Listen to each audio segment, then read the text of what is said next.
আমাদের চ্যানেলে নতুন নতুন পর্ব গল্প পড়তে ও দেখতে চ্যানেলটি সাবস্ক্রাইব করে রাখুন। কেন আমি বাড়ি থেকে কি বলে বের হইছি মনে আছে? আমি বের হওয়ার পর যদি আমাকে খুঁজে বের করতে পারো তাহলেই বাড়িতে আসবো, না হলে আসবো না। আমি বাহিরে মজা করে দিনকাল কাটাবো। তবে একটা কথা ভুলেও লোক লাগিয়ে খুঁজবা না, নিজে খুঁজে বের করো। চ্যালেঞ্জ দিয়ে আসছি আমি। ঠিক আছে, আমি নিজেই তোকে খুঁজে বের করে কান ধরে তো বাড়িতে নিয়ে আসবো। এখন কি করিস? এই তো আছি, আর কি কোনো মতে। তুমি বাসায়? না রে আব্বু, আমি তো অফিসে।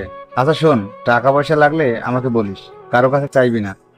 ওকে আচ্ছা, রাখি। নিজেরও বাকিদের খেয়াল রাখিও, আর চ্যালেঞ্জের কথা ভুলে যাইও না। পাজিল একটা। এখন বাপ একটা ক্লু দে, ওরা দেশে তো, আর আমি একা খুঁজে বের করতে পারবো না তোকে। থাক, কান্না করিও না। একটা ক্লু দিয়ে দিলাম, আমি আমাদের শহরে আছি। ওকে এবার রাখি, পারলে খুঁজে বের করো এবার। বলেই কল কেটে দিলাম। এরপর আমিও ক্যাম্পাসের দিকে যেতে লাগি। সেখানে গিয়ে দেখি এমপির সেই অহংকারী মেয়ে ও তার বন্ধুদের নিয়ে আড্ডায় ব্যস্ত।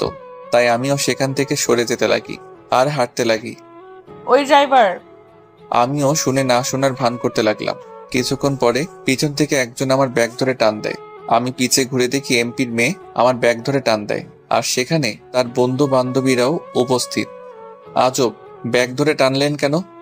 ওই ড্রাইভারের বাচ্চা, তোকে ডাকতেছি যে শুনিস নাই? কই, আপনি আমাকে ডাকলেন। আর একটু মানুষকে সম্মান দিয়ে কথা বলতে শিখুন। আর আমার একটা নাম আছে, সেটা ধরে ডাকলে আমি সাড়া দিতাম, কিন্তু আপনি তো আমাকে তুচ্ছভাবে কথা বলতেছেন। ওই ছোড়া, তোকে কিসের সম্মান দিয়ে কথা বলতে হবে তোকে? সেই তো একটা ছোট লোক ড্রাইভারের বাচ্চা তুই, আর আমি যাকে যেভাবে ডাকবো সেটাই সঠিক। ও আচ্ছা, বাদ দেন, বলেন ডাকছেন কেন? আমার একটু তাড়া আছে। ওই কিসের তারা তোর? আগে আমার কাজ, এরপর বাকি সব। আর কলেজে আসতে না আসতে অ্যাটিটিউড দেখানো শুরু করে দিয়েছিস, তাই না? ক্লাসরুমে তো ভালোই বকবক করতেছিলি, আমার মুখের উপর তর্ক করতেছিলি। আর এই তর্কের জন্য আজকে একটাকে মেরে আত্মরা করে ফালায় রাখছি। আজ তুই হয়তো নতুন বলে জানিস না, এই কলেজে একমাত্র এই অরেনই রাজত্ব চলে। তার উপরে এই কলেজে কেউ কথা বলতে পারে না। তাই নেক্সট টাইম আমার মুখের উপর কথা বলিস না, তাহলে তোর কপালে খুব বড় মাপের দুঃখ আছে। আর যা বলবো তা কোনো টু শব্দ ছাড়াই মেনে চলিস, তাহলেই হয়তো কলেজে টিকতে পারবি তুই। জি আপু। গুড। আর ভুলেও আমার কথা অমান্য করার চেষ্টা করিস না, যদি করিস এর ফল ভালো পাবি না। এবার চল আমাদের সাথে। কোথায় আপু? আসতে বলছি না, তো কথা কিসের? তারপর অরিনের সাথে যেতে লাগি। তবে জানি না এখন কি হবে আমার সাথে। মনে এক অজানা ভয় কাজ করতে লাগলো। অরিন ও তার বন্ধুরা আমাকে নিয়ে ক্যাম্পাসের এক কোনায় গেল। তারা বসলো আর আমাকে দাঁড় করিয়ে রাখলো। অরিন, এবার এটার কি করবি সেটা বল। আরে ভাই তারা না, নতুন মোড়ক এটা, একটু মজা তো নিতেই হচ্ছে। এই খ্যাত, এদিকে আয়। জি বলেন, আর কি করবেন বা করাবেন আমাকে দিয়ে? তেমন কিছু না, শোন। ওই যে ক্যান্টিনের দিকে একটা লোককে দেখতে পারতেছিস? হ্যাঁ তো। হ্যাঁ তো মানে, তাকে গিয়ে একটা থাপ্পড় মেরে আয়। সরি আপু ভাইয়ারা, আমি এটা করতে পারবো না। পারবি না মানে? পারতে হবেই তোকে। এটা সম্ভব না। আমি শুধু শুধু সেই লোকটাকে কেন মারবো? আর তিনি তো আমার আব্বুর বয়সী মনে হচ্ছে। আর আমি আজ পর্যন্ত কোনো মুরব্বির গায়ে হাত উঠাইনি, না মনে হয় সামনে উঠাবো। তাই আমি এই কাজটা করতে পারবো না। তুই যদি কাজটা না করিস তাহলে আমরা আমাদের হাত তোর উপর সাফ করব। এখন চিন্তা কর কোন অপশন নিবি। সরি, আমি মারতে পারবো না। আর আপনারা যেটা বলতেছেন সেটা অন্যায় আর পাওয়ারের মিসইউজ। সো আমি নিজের উপর হাজার কষ্ট সহ্য করতে পারবো, কিন্তু অন্যদের উপর বিনা কারণে বিন্দুমাত্র আঘাত করতে পারবো না। কারণ আমার আব্বু আম্মু এই শিক্ষা আজ পর্যন্ত দেয়নি আমাকে। তাহলে তুই মার খা। বলেই সেখানে থাকা ছেলেগুলো আমার হাত চেপে ধরে আর একটা একটা করে আমাকে মারতে লাগে। আর আমিও কোনো মতে কষ্ট করে সহ্য করে নিলাম। অরিনও সকলে আমাকে ইচ্ছে মতো মারলো। আর অরিন তো বেশ মজাই পেল আমাকে মেরে। আর সকলের মার দেখতে পেয়ে সে আরো বেশি খুশি হয়। আমি দেখলাম ক্যাম্পাসের সকলেই আমার দিকে তাকিয়ে আছে, কিন্তু কেউ এগিয়ে আসলো না। কারণ এগিয়ে আসলেই এই বড়লোকের অহংকারী ছেলে মেয়েগুলো তাদের উপরও অত্যাচার করবে। কিরে, এখন কেমন লাগতেছে তোর? কথাটা শুনলেও তুই বেঁচে যেতি, কিন্তু আমি আগেই বলেছিলাম যে আমার কথা শুনবে না তাকে আমি অনেক কষ্ট দিয়েই ছাড়বো, আর সহজেই কলেজে টিকতে দিব না। যা, আজকের মতো তোর জন্য থেরাপি এইটুকুরি, কাল না হয় আবার দিব। এই চল তোরা, আজকের জন্য এইটুকুই থাক, কাল আবার দিব। তারা সকলে আমাকে সেই জায়গায় রেখে চলে যায়। আর আমিও আমার ঠোঁটে হাত দিয়ে দেখি মার খাওয়ার ফলে ঠোঁট ফেটে যায় আর রক্ত বের হচ্ছে। একটা মেয়ে আমার কাছে এগিয়ে আসে। এই নিন পানি। এটা আমাকে পানি এগিয়ে দিয়ে, জি ধন্যবাদ। আমি পানিটা নিয়ে একটু কুলি করে নিলাম। আপনার তো ঠোঁট ফেটে গেছে। সমস্যা নেই, ঠিক হয়ে যাবে। তবে ধন্যবাদ এগিয়ে আসার জন্য। আপনিও তো একজনের বিপদে এগিয়ে গেলেন। আর এই নিন, এটা নিয়ে ঠোঁটে চেপে ধরুন। মেয়েটা একটা রুমাল এগিয়ে দিয়ে, ধন্যবাদ, তবে এটা আমার লাগবে না, আমার রুমাল আছে বলেই উঠে দাঁড়ালাম। আসলে আপনার ভাগ্যটা অনেক খারাপ। এমন কলেজে চলে আসলেন যেখানে শান্তিতে নিঃশ্বাসটুকু ফেলতে পারবেন না আপনি। এই মেয়েটা ও তার বন্ধুদের জন্য আমরা কিচ্ছু করতে পারি না, না শান্তিতে থাকতে পারি আমরা। বাবার টাকা ও পাওয়ার দিয়ে অহংকার করে বেড়ায় মেয়েটা। আর এখন আপনার সাথে যা করলো ঠিক আমাদের সাথেও তাই করে, এবং সিনিয়র ভাইয়া ও আপুদের সাথেও এমনটা করে বেড়ায় মেয়েটা। সমস্যা নেই, আমাদেরও সময় আসবে তাদের উচিত শিক্ষা দেওয়ার। By the way, thanks. 1 second. আচ্ছা, আমাকে বাসায় যেতে হবে, আমার একটু কাজ আছে। এই অবস্থায় যেতে পারবেন আপনি? কিছুই করার নেই, যেতে তো হবেই। আমি মেয়েটার থেকে বিদায় নিয়ে কলেজের গেটের বাহিরে চলে আসি। মেয়েটা আজকে তার পাওয়ার আমাকে দেখাচ্ছে ভালো। বাপের পাওয়া দিয়ে কলেজের রাজত্ব করে বেড়াচ্ছে সে, কিন্তু সেটাই জানে না কাকে পাওয়ার দেখাচ্ছে। তার বাপকে আমি গিলে ফেলতে পারবো, এতটুকু ক্ষমতা আমার আছে। আর আমি কে সেটা জানলে মেয়েটা ও তার বাপের পাওয়ার গিরি একদম বের হয়ে যাবে। বাপের টাকা ও পাওয়ারের অহংকারী করে বেড়াচ্ছে সে। ওয়েট করো, সময় হলে আমিও দেখাবো। শুধু কয়েকদিন তোমাদের তামাশা দেখবো আমি। এরপর কষ্ট করে একটা রিক্সা দাঁড় করিয়ে চলে যাই আমার ভাড়া বাসায়। আমি আমার ভাড়া বাসায় আসলাম, এসেই রিক্সা থেকে নেমে বিল দিয়ে বাসার কাছে চলে যাই। আর পকেটে থেকে চাবি বের করে বাসার তালা খুললাম। এরপর ভিতরে গিয়ে দরজা আটকে দিলাম। শরীর ব্যথা করতেছে, তাই হাত মুখ ধুয়ে খাটে কিছুক্ষণের জন্য লেটিয়ে পড়ি। এরপর কোনো মতে উঠে রান্না করে নিলাম আর খেয়ে হাটে শুয়ে পড়লাম। তখনই আমার কল বেজে ওঠে আর দেখি আমার হারামি একটা ফ্রেন্ড কল দিছে। কিরে রোহান, কি অবস্থা? শালা, আমার অবস্থা জিজ্ঞেস করতেছিস? 2 মাস ধরে তোরে দেখি না, কই তুই? আসি আর কি, এক চিপাই। কেন, কি হয়েছে? শালা, কি হয়েছে মানে? তোরে খুঁজতে খুঁজতে পাগল হয়ে গেলাম। শালা, আমি তাসিন শিয়াব মিস করতেছি তোরে। আর শালা, তুই কোন কলেজে ভর্তি হয়েছিস?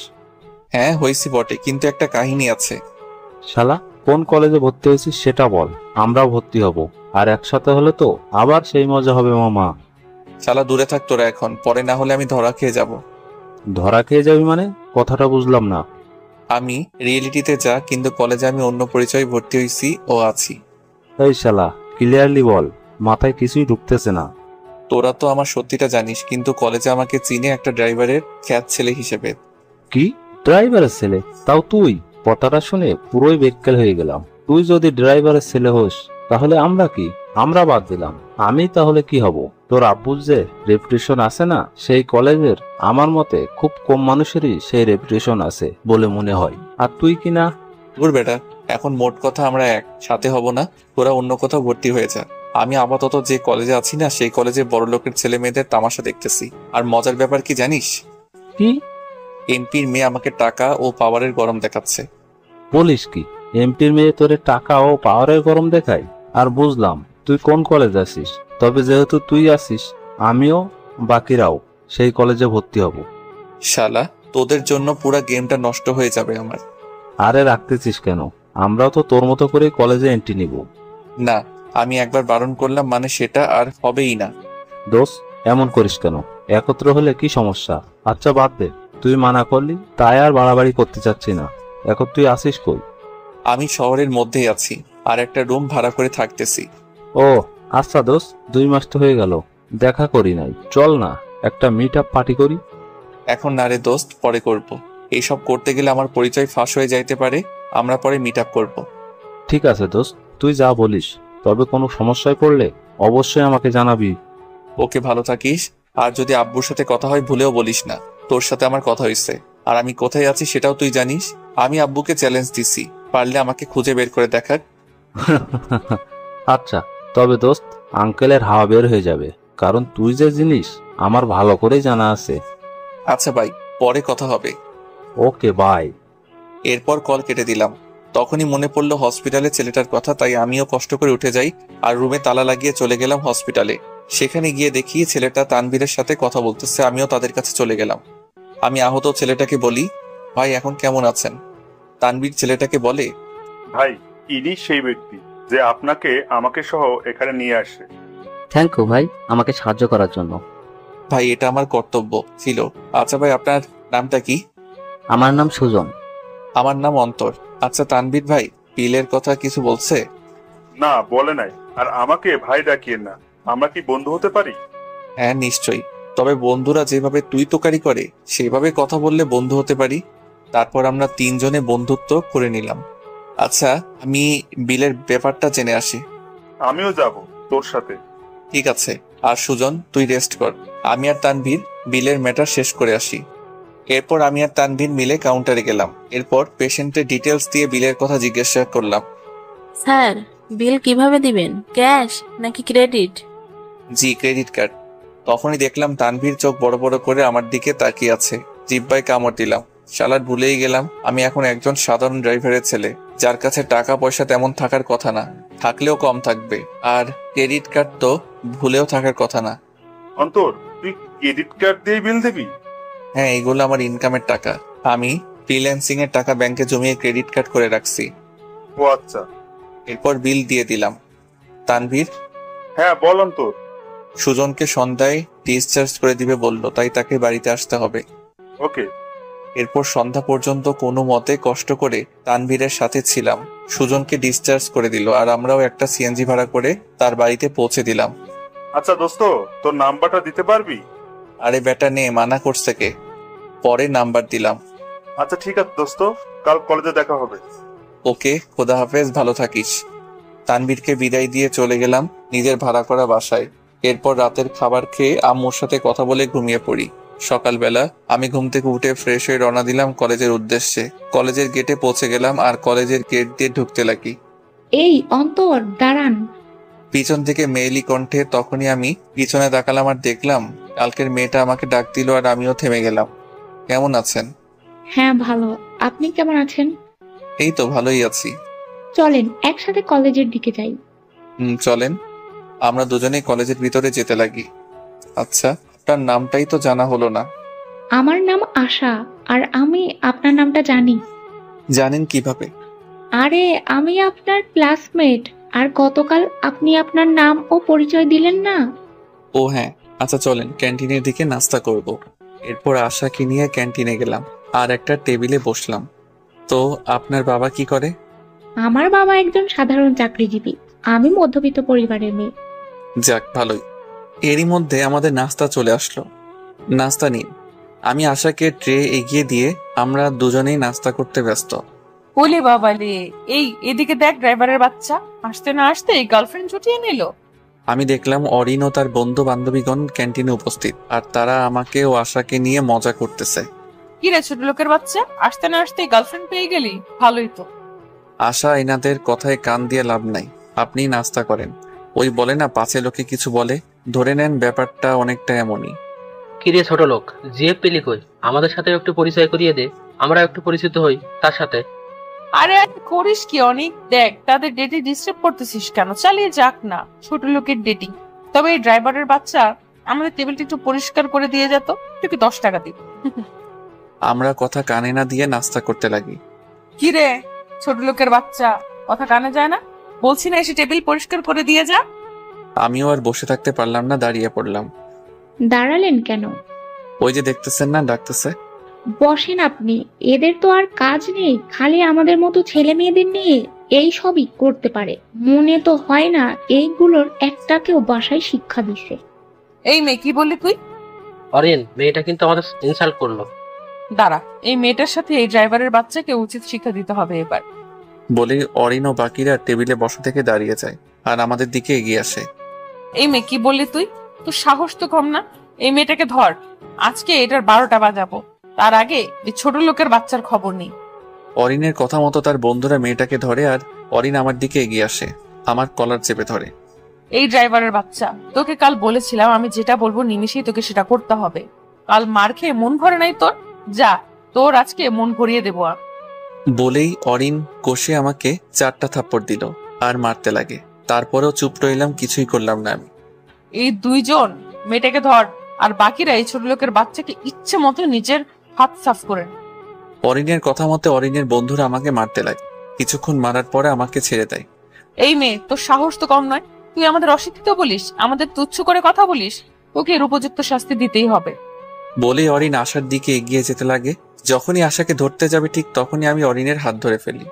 আমাকে যা করছেন কিছুই বলি নাই, কিন্তু এনাকে কোনো কিছু করতে যাবেন না। ছোট লোকের বাচ্চা, তুই আমার হাত ধরছিস? তোর সাহস তো কম না। আপনার কপাল ভালো, আমি আপনাকে এখনো কিছুই করতেছি না। যদি আপনার জায়গায় কোনো ছেলে হতো তাকে জন্মের শিক্ষা দিয়ে দিতাম আমি। হাত ছাড় বলতেছি। তখনই পিছন থেকে অরিনের একটা বন্ধু আমাকে চেপে ধরে। ছোট লোকের বাচ্চা, অরিনের হাত ছাড়। অরিনের হাত ছেড়েই নিমিষেই পিছিনায় ঘুরে ছেলেটার নাকে ঘুষি মেরে দেই, আর সেও উল্টে পড়ে।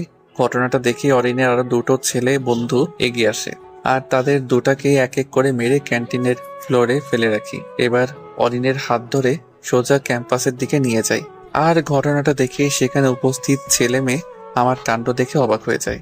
আমি অরিনকে কলেজ ক্যাম্পাসের একদম মাঝখানে নিয়ে আসি আর দিলাম সজোরে থাপ্পড়, যাকে অরিন ব্যালেন্স রাখতে না পেরে ক্যাম্পাসে পড়ে যায়। এই মেয়ে, কি মনে করিস নিজেকে?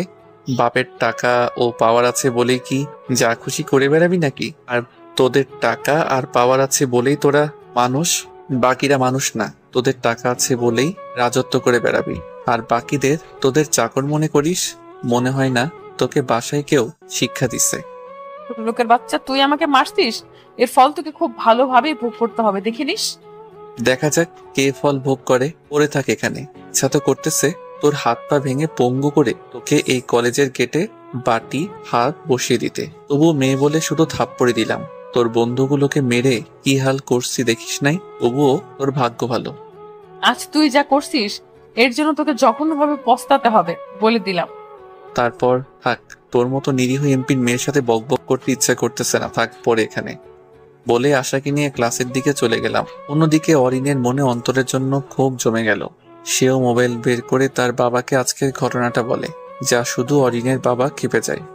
কোন বিয়াদব ছোট লোকের বাচ্চা সাহস হয়েছে আমার আদরের মেয়ের গায়ে হাত দিচ্ছে?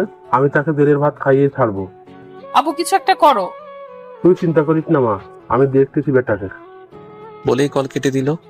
ছোট লোকের বাচ্চা, আজ পর্যন্ত আমার আব্বু আম্মু আমার গায়ে হাত উঠালো না, আর তুই কিনা আমাকে থাপ্পড় দিলি। তোকে তো এবার মজা বোঝাবো আমি। এইদিকে অন্তর, তুমি অরিন ও তার বন্ধুদের মারাটা উচিত করনি। এখন অরিন নিশ্চয়ই তার বাবাকে বলবে। ভয় পাই নাকি? এই অরিন তার এমপি বাপকে? আমাকে চিনে না তো। আমাকে চিনলে এই এমপি আমাকে বাপ বাপ বলে, আমার পা চাটতে চলে আসবে। কিছুক্ষণ পরে স্যার আসে আর আমরাও ক্লাসে মন দিলাম। ক্লাস শেষ করলাম। আমি আশাকে নিয়ে যখনই বাহিরে গেলাম দেখলাম অরিন ও তার বাবা উপস্থিত, আর তাদের সাথে 5 জন পুলিশও আছে। আমাকে দেখেই অরিনের বাবা আমার কলার ধরে। এই বিয়াদবের বাচ্চা, তোর সাহস কি করে হলো আমার মেয়ের গায়ে হাত দেওয়ার? আর তোর তো আমি হাত দিলাম না, আর তুই কিনা আমার মেয়ের চড় মারছিস। আজকে তোর খবর আছে। অরিনের বাবা আমার কলার ধরে বলে, অফিসার, এই বিয়াদবকে নিয়ে যান আর উচিত শিক্ষা দিবেন এটাকে। এই তোরা বেটাকে হাত করা পড়িয়ে নিয়ে আয়। অফিসারের কথা মতে কনস্টেবল গুলো আমার হাতে হাত করা পরিয়ে দেয়, যা দেখে অরিন একটু স্বস্তি পায়। অফিসার, এই বেটারে এমন হাল করবেন যাতে এরপর এই বেটা কেন কোনো মানুষেরই সাহস না হয় আমার মেয়ের গায়ে হাত দেওয়ার। প্রয়োজনে হাত, শরীরের হাড়গুলো ভেঙে দিবেন বেটার। আপনি কোনো চিন্তা করবেন না, আমরা দেখতেছি বেটাকে। এই তোরা নিয়ে চল। পুলিশ আমাকে নিয়ে যেতে লাগে। আশা অফিসারকে কিছু বলতে চাইছিল, আমি থামিয়ে দেই আর ইশারা দিয়ে বুঝিয়ে দেই শান্ত থাকতে। আমাকে নিয়ে পুলিশ যেতে লাগে। বলছিলাম না আমাকে মেরে তুই অনেক বড় ভুল করছিস, এখন মজা বুঝবি তুই। আমি অরিনকে দেখে একটা মুচকি হাসি দিলাম আর যেতে লাগি পুলিশদের সাথে। পুলিশ আমাকে হাত করা পরিয়ে নিয়ে যাচ্ছে, তা দেখি পুরো কলেজ ক্যাম্পাসের সকলে দেখতে লাগে। আমাকে পুলিশের গাড়িতে বসানো হয়, ঠিক যেমনটা আসামিদের বসিয়ে নিয়ে যাওয়া হয় আমাকেও সেভাবেই নিয়ে যেতে লাগে। তবে আমার মনে কোনো ভয় নেই, কারণ প্রথমত আমি কোনো অন্যায় করি নাই, দ্বিতীয়ত সামনে যা হবে তা আমি ঠিক সামনে নিতে পারবো বলে মনে করছি। কিরে, তুই এভাবে চুপচাপ বসে আছিস কেন? কথা বলছিস না যে? বোবা নাকি? আমি কথাই নয় কাজে বিশ্বাসী, তবে কিছু কথা না বললেই নয়। আপনারা এমপির কথা মতো আমাকে তুলে নিয়ে যাচ্ছেন, তার কারণ হলো আমি এমপির মেয়েকে মারছি। শুধু এমপির মেয়ে না, এমপির মেয়ের বন্ধুদেরও মারছিস। জি ঠিক বলছেন, তবে কেন মারছি তা জানেন? আসলে আপনারা সেটা জিজ্ঞেস করার প্রয়োজনই মনে করেননি। থাক, কিছুই বলবো না, আর কথা বাড়িয়েও লাভ নেই। থানায় চলেন, সেখানে যা হবার হবে। আমি আর কোনো কথা না বলে তাদের সাথে যেতে লাগি। অন্যদিকে অরিন ভীষণ খুশি, কারণ আমাকে সে উপযুক্ত শাস্তির দেওয়ার ব্যবস্থা করে দিচ্ছে। ছোট লোকের বাচ্চা খ্যাত, তো সাহস কি করে হলো আমাকে চর মারার। এবার বেটা মজা বোঝ। আজকে নিশ্চয়ই তোর হাড্ডিগুলো ভেঙে চুরমার হবে, আর কাল তোকে দেখে আমি সেই লেভেলের মজা নিব। তুই অরিনের সাথে লাগতে আসছিস, এবার বুঝবি অরিন কি জিনিস। এইদিকে আমরা থানায় পৌঁছে গেলাম আর ভিতরে গেলাম। আচ্ছা, আমি একজনকে কল করতে চাচ্ছি, যদি অনুমতি দিতেন। কাকে কল করবি? ওয়েট করেন, বুঝতে পারবেন। আমিও মোবাইল বের করে আমার খুব পরিচিত আঙ্কেল একটাকে কল দিলাম আর থানায় আসতে বললাম। এই, একে লকআপে নে। জি স্যার। তারা আমাকে লকআপে নিয়ে যাচ্ছে, আর প্রায় আমি লকআপের থেকে কিছুটা দূরেই তখনই থানায় একজন উপস্থিত হয়। হে অফিসার, স্যার একে। পিছন থেকে একজন লোক, সবাই লোকটাকে দেখেই থ হয়ে গেল। সিএম স্যার, আপনি? সকালে সিএম কে দেখে থ হয়ে গেল। সিএম স্যার, আপনি এখানে কি করতেছেন? আমি এখানে কি করতেছি সেটা পরে বুঝ, আগে ছেলেটার আমার কাছে নিয়ে আয়। কোনটাকে স্যার? কোনটাকে মানে? ওই ছেলেটাকে। সিএম আমার দিকে আঙ্গুল দেখিয়ে সিএম এর কাণ্ড দেখে সেখানে উপস্থিত পুলিশ সদস্য সকলেই থ হয়ে গেল, কারণ স্বয়ং সিএম থানায় আসছে আর আমার দিকে ইশারা করে বলতেছে তার কাছে নিয়ে যেতে। আমাকে কনস্টেবল সিএম এর কাছে নিয়ে যায়। অন্তর বাবা, ঠিক আছিস তুই? সিএম এর কথাটা শুনেই সকলে থ হয়ে গেল, কারণ সিএম আমাকে বাবা আর আমার নাম ধরে ডাকতেছে। অথচ পুলিশদের সাথে খারাপ ব্যবহার করলো সিএম, কিন্তু আমার সাথে ভালো ব্যবহার করতে দেখে তারা টাসকি খেয়ে গেল। আমি আমার হাত করা দেখিয়ে, আঙ্কেল আমি তো ঠিক আছি, কিন্তু। এই, তোরা কার হাতে হাত করা পড়াইছিস? বল তাড়াতাড়ি এটা। আরে আঙ্কেল, কুল এন্ড রিল্যাক্স, এটা জাস্ট একটা হাত করা। এটা সবার জন্য না। আর তারা তোকে কেন এখানে আনছে? আর এই, তোরা এর হাত করা খুলতেছিস না কেন? সিএম এর ধমক শুনে সাথে সাথে আমার হাত করা খুলে দেওয়া হয়। এবার বল, তোকে এখানে কেন আনছে? সাইডে আসো, সব বলতেছি। আমি সিএম আঙ্কেলকে সাইডে নিয়ে যাই আর ঘটনাটা খুলে বলি। মোশারফের বেশি পার চলে আসছে, তাই না? দাঁড়া, দেখাচ্ছি মজা। না আঙ্কেল, কিছু করিও না, আমি একটু তামাশা দেখতে চাই। আর শুনো, আব্বুর সাথে কথা হইলে এই ব্যাপারে কিছুই বলিও না। শুধু এই ব্যাপারে না, আমার সাথে যে দেখা হইছে, আমি যে এখানে আছি সেটাও বলিও না। কেন? আমি এই এমপির শেষ দেখেই ছাড়বো। না, আমি বারণ করলাম। কথা শুনো, আমি যখন বলবো তখন যা করার করিও, কিন্তু এখন না। আর যা বলছি সেটাও যাতে মনে থাকে। আর শুনো, ভুলেও যাতে এরা আমার পরিচয় জানতে না পারে, ঠিক আছে? ঠিক আছে, তুই যা বলিস, তবে নেক্সট টাইম যেখানে সমস্যায় পড়বি আগে আমাকে কল দিবি, ওকে? ওকে আঙ্কেল, এখন আমি যাই, পরে কথা হবে। আর থ্যাংক ইউ আসার জন্য। ওই, আমি তোর বিপদে আসলাম, এটা আমার কর্তব্য, এতে থ্যাংক ইউ দেওয়া লাগবে না। কেন, আমাকে কি মেয়ের জামাই বানাবা নাকি? দূর বেটা, মেয়েই তো নাই, না হলে কি হাতছাড়া করতাম তোকে? আফসোস। আচ্ছা আঙ্কেল, আমি যাই। আমি তোকে পৌঁছে দিই। আরে আঙ্কেল, আমি বাসায় থাকি না তো, আমি একটু আলাদা আছি। আর লাগবে না, আমি যাইতে পারবো। এরপর সিএম আঙ্কেল থেকে বিদায় নিয়ে একটা রিক্সা নিয়ে চলে গেলাম আমার সেই ভাড়া করা বাসায়। সেখানে গিয়ে অন্যান্য দিনে যা যা করতাম সেই দিনটাও একইভাবেই ছিলাম। পরের দিন সকালবেলা আমি ঘুমাচ্ছি, কারণ আজকে শুক্রবার, মানে আমার ঘুম দিবস। আমি ঘুমাইতে প্রচুর ভালোবাসি, বলতে গেলে আমি চা আর ঘুম পাগলা। হঠাৎই আমার মোবাইলে কল আসে। আমিও কোনো মতে নড়ে চড়ে উঠলাম আর দেখলাম রোহান কল দিল। হ্যালো, কিতা হইছে? মামা, আজকে তো শুক্রবার, চলো মিট করি। শালা, বললাম না এখন না, কয়েকদিন পরে। মামা, বিরিয়ানি খাওয়ামু। তুই কি মনে করিস বিরিয়ানির কথা শুনে আমি রাজি হয়ে যাব? আরে আমি কেন, আমার আব্বু রাজি হয়ে যাবে। কই তুই বল, আমি এখনই আসতেছি। শালা, আমি জানতাম তো বিরিয়ানির কথা শুনে তুই লাফাইতে লাফাইতে আসবি। মামা, তোর ফেভারিট রেস্টুরেন্টে আয়, আমরা অপেক্ষা করতেছি। আমি আসবো ঠিকই, কিন্তু যে রূপে আসি সেইভাবে আসবো। দোস্ত, একটু আপগ্রেড হয়ে আয়, হালকা হলেই হবে। আচ্ছা, আসতেছি, ওয়েট করে রাখি। ওকে, তাড়াতাড়ি আয়। বলেই কল কেটে দিল।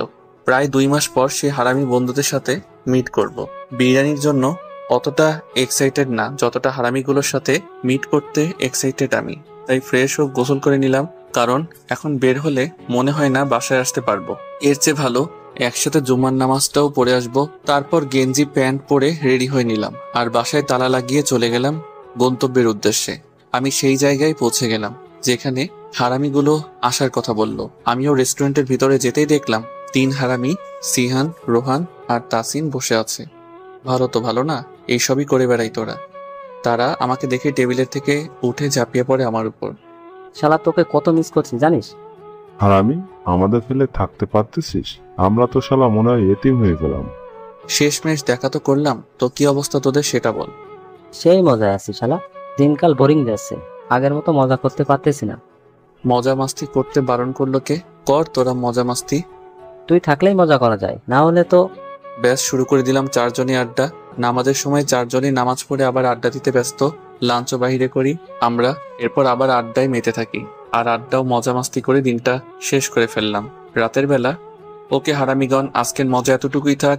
আবার দেখা হলে জমি আড্ডা ও মজা মাস্তি করব। মামা, নেক্সট কবে মিট করবি? দেখি, তবে আশা করি এই মাসে আর মিট হবে না। আচ্ছা, তোরা কলেজে ভর্তি হয়েছিস? হ্যাঁ হয়েছি, রোহান আমাদের বলেছিল তোর ব্যাপারে, কিন্তু তুই তো বারণ করলি আর বললিও অন্য কোথাও ভর্তি হইতে, তাই হলাম অন্য একটা কলেজে। কিন্তু একটা কথা, যখনই কোনো বিপদে পড়বি বা হেল্প লাগবে আমাদের অবশ্যই বলবি। ওকে। এরপর তাদের থেকে বিদায় নিয়ে হেঁটে হেঁটে বাসার দিকে যেতে লাগি।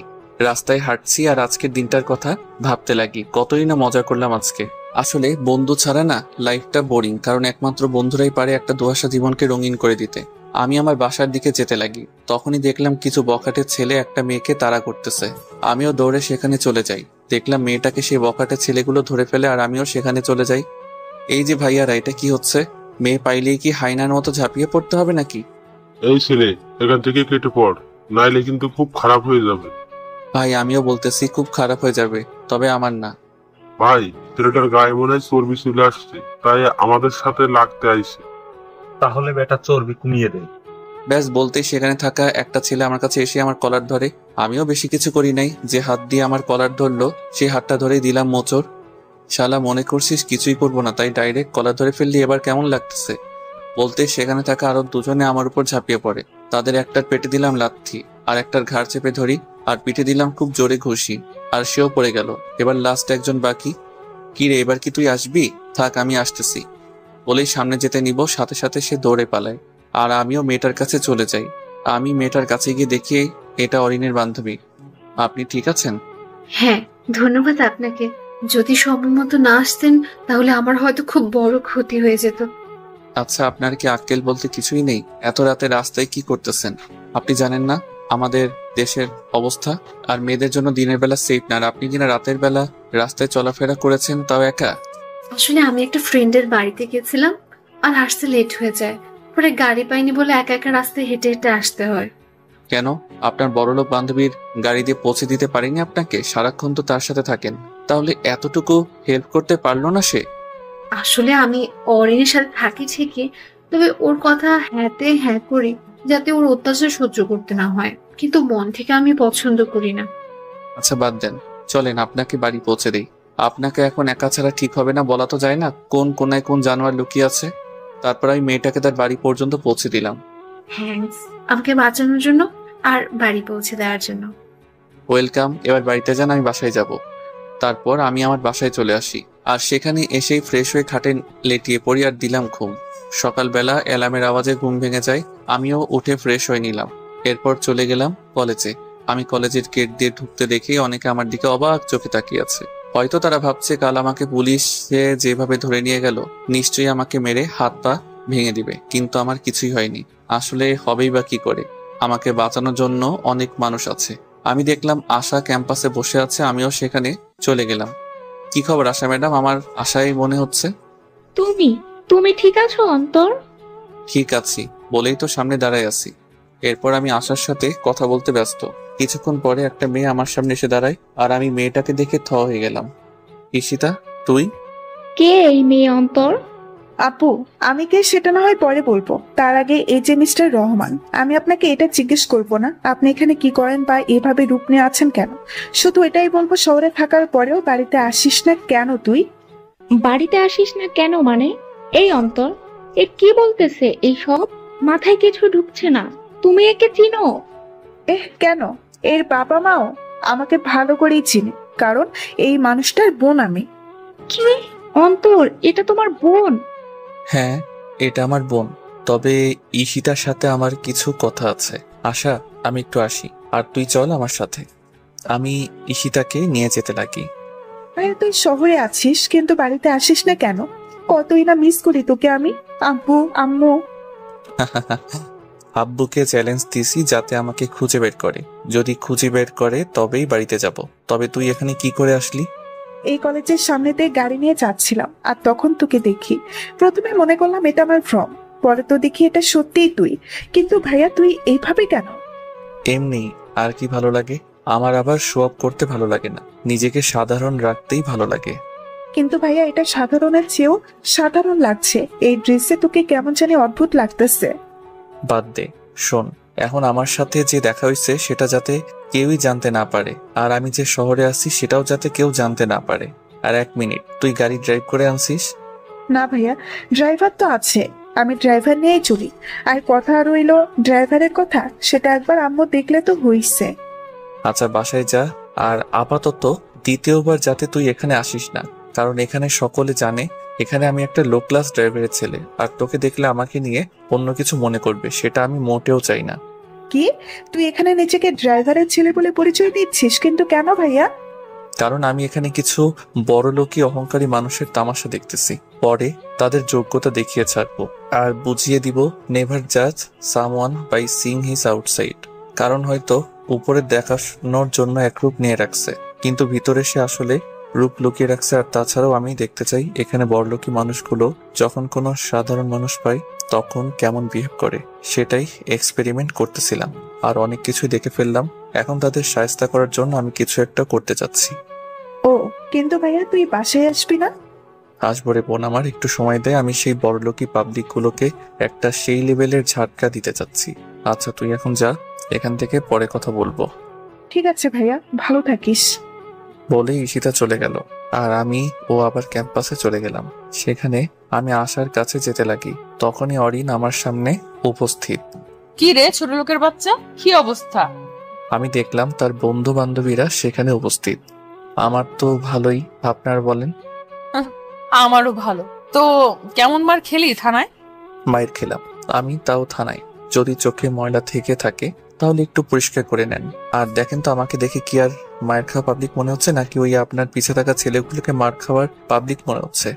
তখনই অরিন ভালো করে খেয়াল করে আমার শরীরে কোনো মারের বা আঘাতের দাগ নেই। যদি আমাকে আঘাত করা হতো তাহলে সেইভাবে স্বাভাবিকভাবে দাঁড়িয়ে থাকতে পারতো না, কিন্তু অন্তর তার বন্ধুদের যা মারলো তাতে তাদের মধ্যে এখনো সেই আঘাতগুলো দাগ রয়ে গেল। কি মনে করলেন আমাকে আপনার সেই এমপি বাপের দ্বারা পুলিশের হাতে ধরিয়ে মায়ের খাওয়াবেন?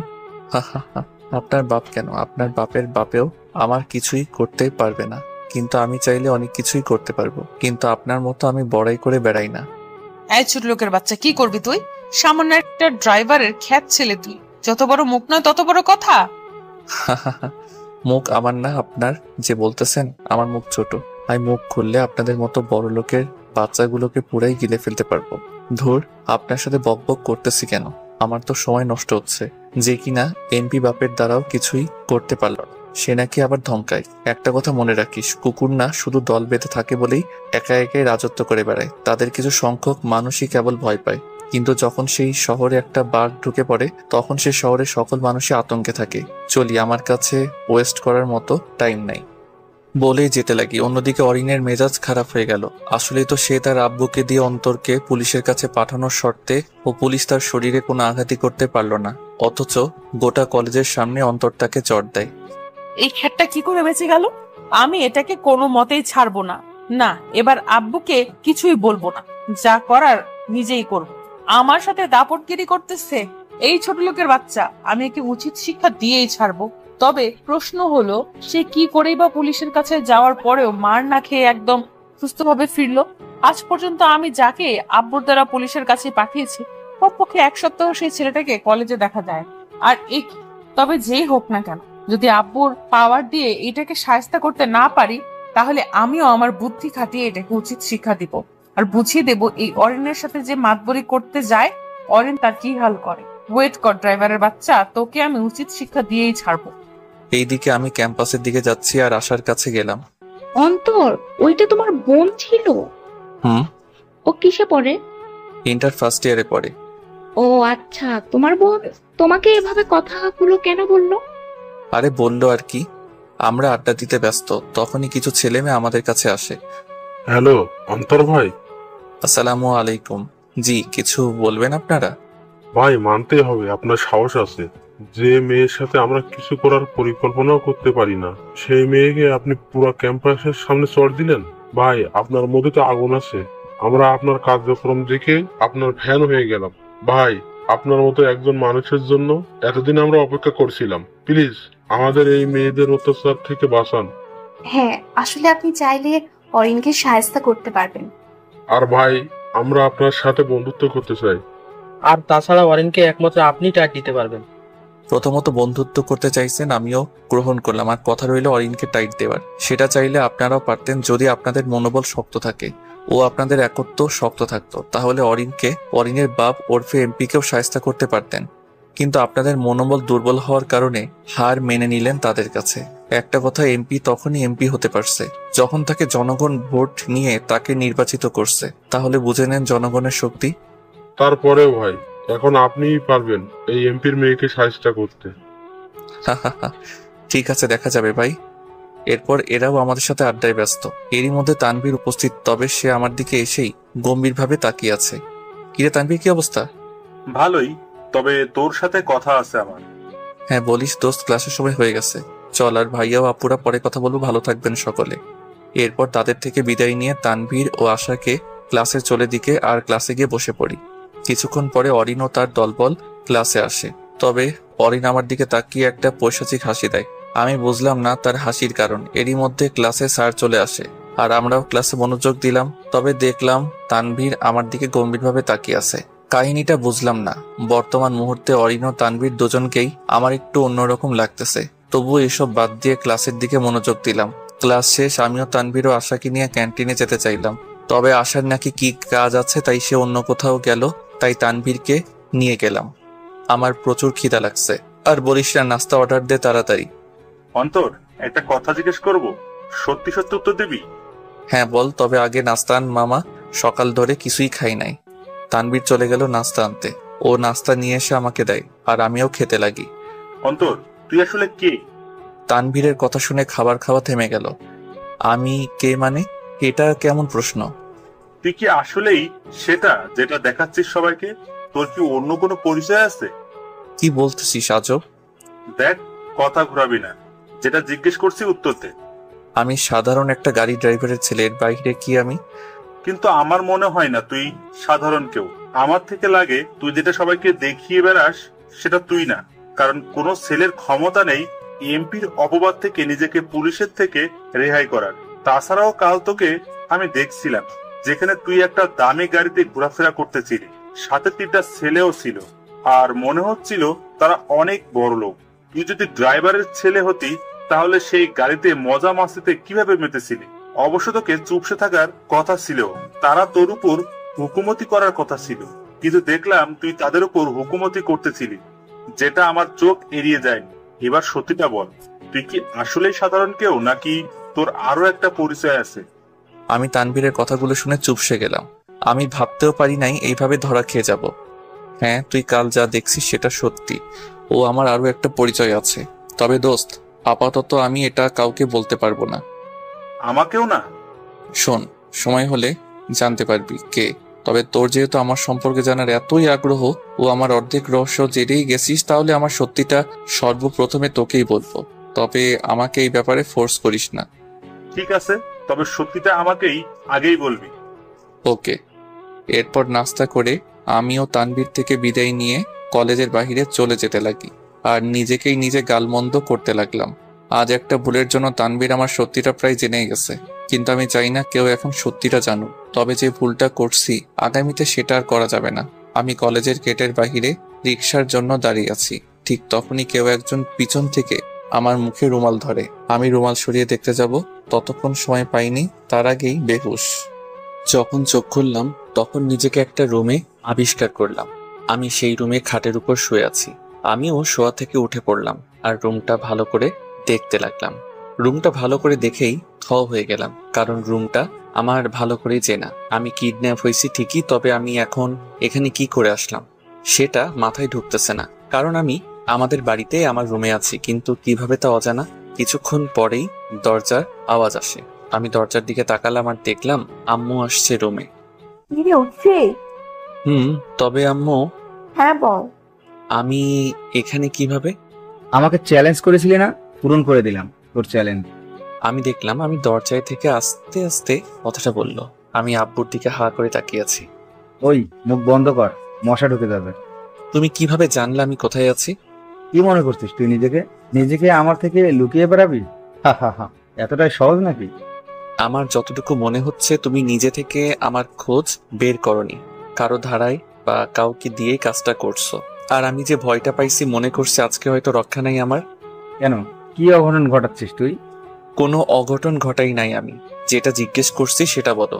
তোর আপু তোর বোনের ড্রাইভারের দ্বারা তোর খোঁজ পায়। সে নাকি তোকে একটা কলেজের সামনে দেখছে, আর তুই নাকি ইতিশের সাথে কথা বলছিস এটাও দেখছে। পরে তোর আব্বুকে বলে, তারপর টুক করে আমাকে কিডন্যাপারের মতো কিডন্যাপ করে বাড়িতে নিয়ে আসে। বাহ আব্বু বাহ, ভালোই বাটপারি করছো। চ্যালেঞ্জ দিলাম, মনে করছিলাম সুন্দর করে তুমি আমার চ্যালেঞ্জ কমপ্লিট করবা, কিন্তু তুমি তো বাটপারি করে আবার ভাব নিতেছো, আবার নিজেকে কিছু একটা মনে করতেছো।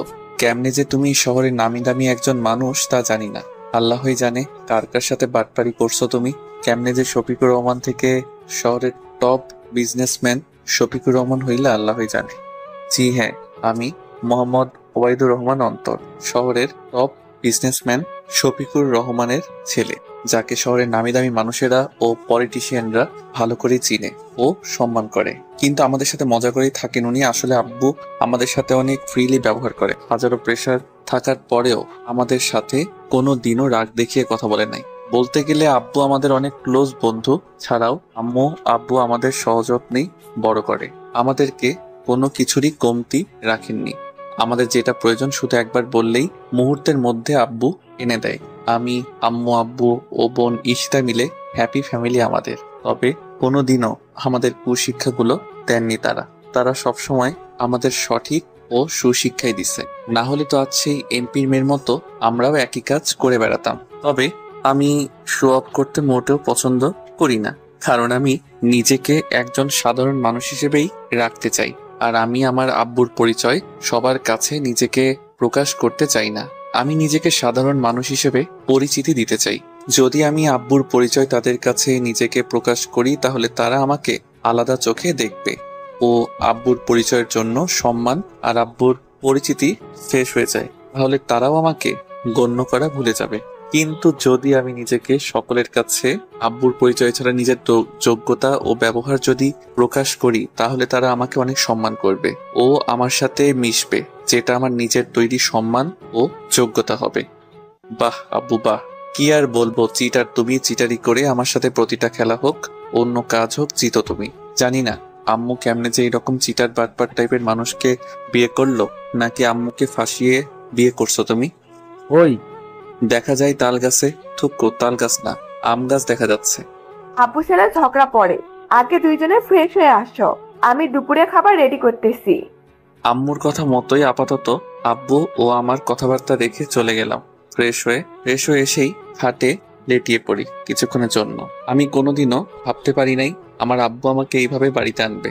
বিষয়টা আমাকে হাসাচ্ছে। ছেলেকে বাসায় আনার জন্য আব্বু কিডন্যাপার হয়ে গেল। কিছুক্ষণ পরে খাবারের জন্য ডাক পড়ে আর আমিও চলে যাই ডাইনিং টেবিলে, সেখানে বসে পড়ি। 2 মাসের বেশি হয়ে যায় আমরা পরিবারের সকলে মিলে এক টেবিলে খাবার খাই নাই, আর আজ খেতে বসলাম। সকলে বেশ মজা করে একসাথে বসে কথা বলতে বলতে লাঞ্চ করে নিলাম। এরপর আমিও রুমে চলে গেলাম। কিছুক্ষণ পরে দেখি ঈশিতা আমার রুমে আসে। কিরে, এখানে কি করিস? কি করি মানে? আমি তো রুমে আসতে পারবো না।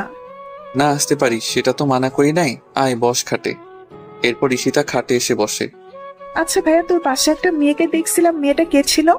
মেয়েটা আমার ক্লাসমেট। শুধুই কি ক্লাসমেট নাকি অন্য কিছু? দিব একটা, ওইটা শুধুই আমার ক্লাসমেট ও বান্ধবী বলতে পারিস, এর বাহিরে কিছুই না। আর শোন, পাকনামি একটু কম কর, আমি আছি আমার জ্বালায় আর উনি কিনা।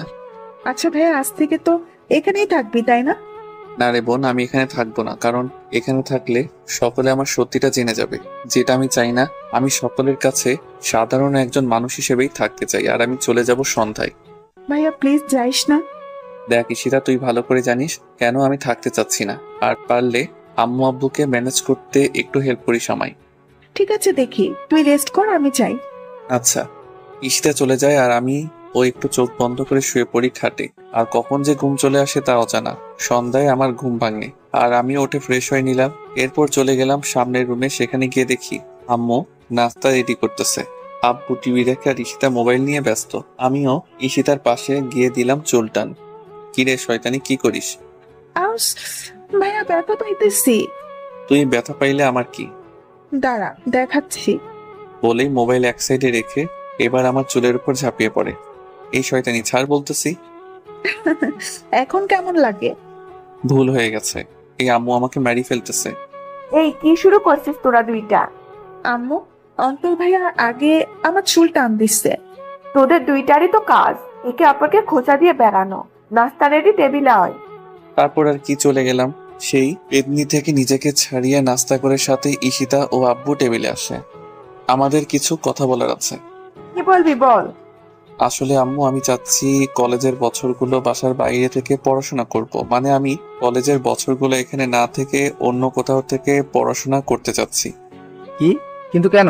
কোনো সমস্যা? কোনো সমস্যা নাই আব্বু, আসলে আমি চাই না আপাতত কলেজ লাইফের বছরগুলোতে কেউ আমার সত্যিকারের পরিচয়টা জানুক। আমি সকলের মাঝে সাধারণ মানুষের মতো করে থাকতে চাই ও নিজের একটা পরিচয় বানাতে চাই। না, আমি পারবো না এটাতে মত দিতে। আরে আম্মু, এত চিন্তা করো কেন? মাঝে মাঝে এসে দেখা করে যাব। আর যদি কলেজ অফ থাকে তাহলে তো এখানে এসেই থাকবো। আসলে এটা আমার একটা ইচ্ছা, প্লিজ মানা করিও না। এটা কি ধরনের ইচ্ছা? সকলে চাই যত পারুক সুযোগ সুবিধা নিতে, আর তুই কিনা। আব্বু, আমি কিছু জিনিস দেখেই এই সিদ্ধান্তটা নেই, না হলে আমিও এই সিদ্ধান্তটা নিতাম না। আমাদের কলেজে বড়লোকের ছেলে মেয়েদের কেউই পছন্দ করে না, তবে উপর দিয়ে তাদের সম্মান করে। কিন্তু আমি চাই কলেজের সকল থেকে মন থেকে সম্মান ও ভালোবাসা পেতে। তাই আমি এটা করতে চাচ্ছি। আর এটাও চাচ্ছি কেউ যাতে না জানতে পারে আমি তোমার ছেলে। অন্তত কলেজ লাইফ শেষ হওয়া পর্যন্ত এই পরিচয়টা গোপন রাখতে চাই আমি। আর সত্যি তোকে নিয়ে গর্ব হচ্ছে অন্তর। আজ প্রমাণ করে দিলি তুই আমাদের সন্তান, যার মধ্যে না আছে কোনো লোভ লালসা, না আছে কোনো অহংকার। ঠিক আছে, তুই যেটা চাচ্ছিস সেটাই হবে। থ্যাঙ্কস আব্বু, তবে হ্যাঁ, এসে এসে দেখা করে যাব। আর মোবাইল তো আছেই। তারপর তারা রাজি হয়ে যায় আর আমিও ভীষণ খুশি, কারণ আমি সাধারণ জীবনযাপন করতে চাই। আব্বুর তো নাম ও পাওয়ার থাকার পরেও এইসবে আমার কোনো প্রকার ইন্টারেস্ট নেই। এরপর সুন্দর করে নাস্তা করে নিলাম আর রুমে গেলাম। বাকিরাও পিছন পিছনে আমার রুমে আসে। আমি জানি তোমাদের মন চাইছে না আমার এই কথাটা মানতে, কিন্তু আমি চাই না আমার পরিচয়টা ফাঁস হোক, তাই এমনটা করতে হচ্ছে। আর আমি একটু সাধারণ জীবনটা উপভোগ করতে চাই। আম্মু আমাকে জড়িয়ে ধরে আর কান্না করতে লাগে। আমিও আম্মুকে শক্ত করে জড়িয়ে ধরি। শোন, প্রতিবেলা আমাকে কল দিবি। আচ্ছা। এরপর আম্মু ও আর আমি মিলে ব্যাগ গোছাতে ব্যস্ত হয়ে পড়ি।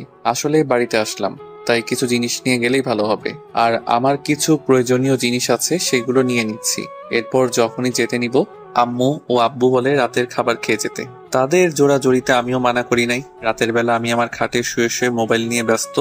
রাতের খাবারের জন্য ডাক পড়লো, আমিও গেলাম খাবার খেতে। সেখানে গিয়ে টেবিলে বসলাম। আম্মু, আজকে তোমার হাতে খাবার খাবো। তাহলে আমিও।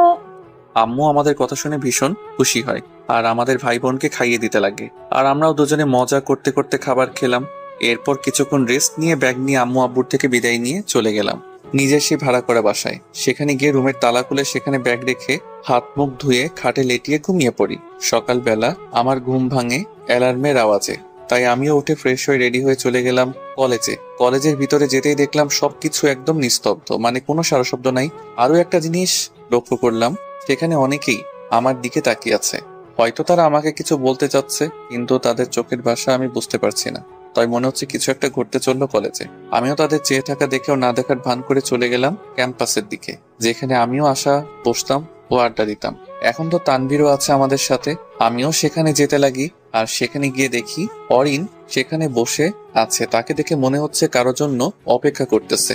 আমিও তাকে দেখে সেখানে না গিয়ে উল্টা ঘুরে গেলাম। এই ছোট লোকের বাচ্চা, কই যাচ্ছিস তুই? আমিও তার দিকে ঘুরে দাঁড়ালাম। জি, কিছু বলবেন? ওলে বাবালে, এখন অপরিচিতদের মতো বিহেভ করতেছিস কেন? তোর জন্য কতক্ষণ ধরে আমি এখানে অপেক্ষা করতেছি। কেন, কিছু বলার আছে? হ্যাঁ, তবে শুধু বলার না, করারও আছে। মানে? দাঁড়া, কিরে কই তোরা?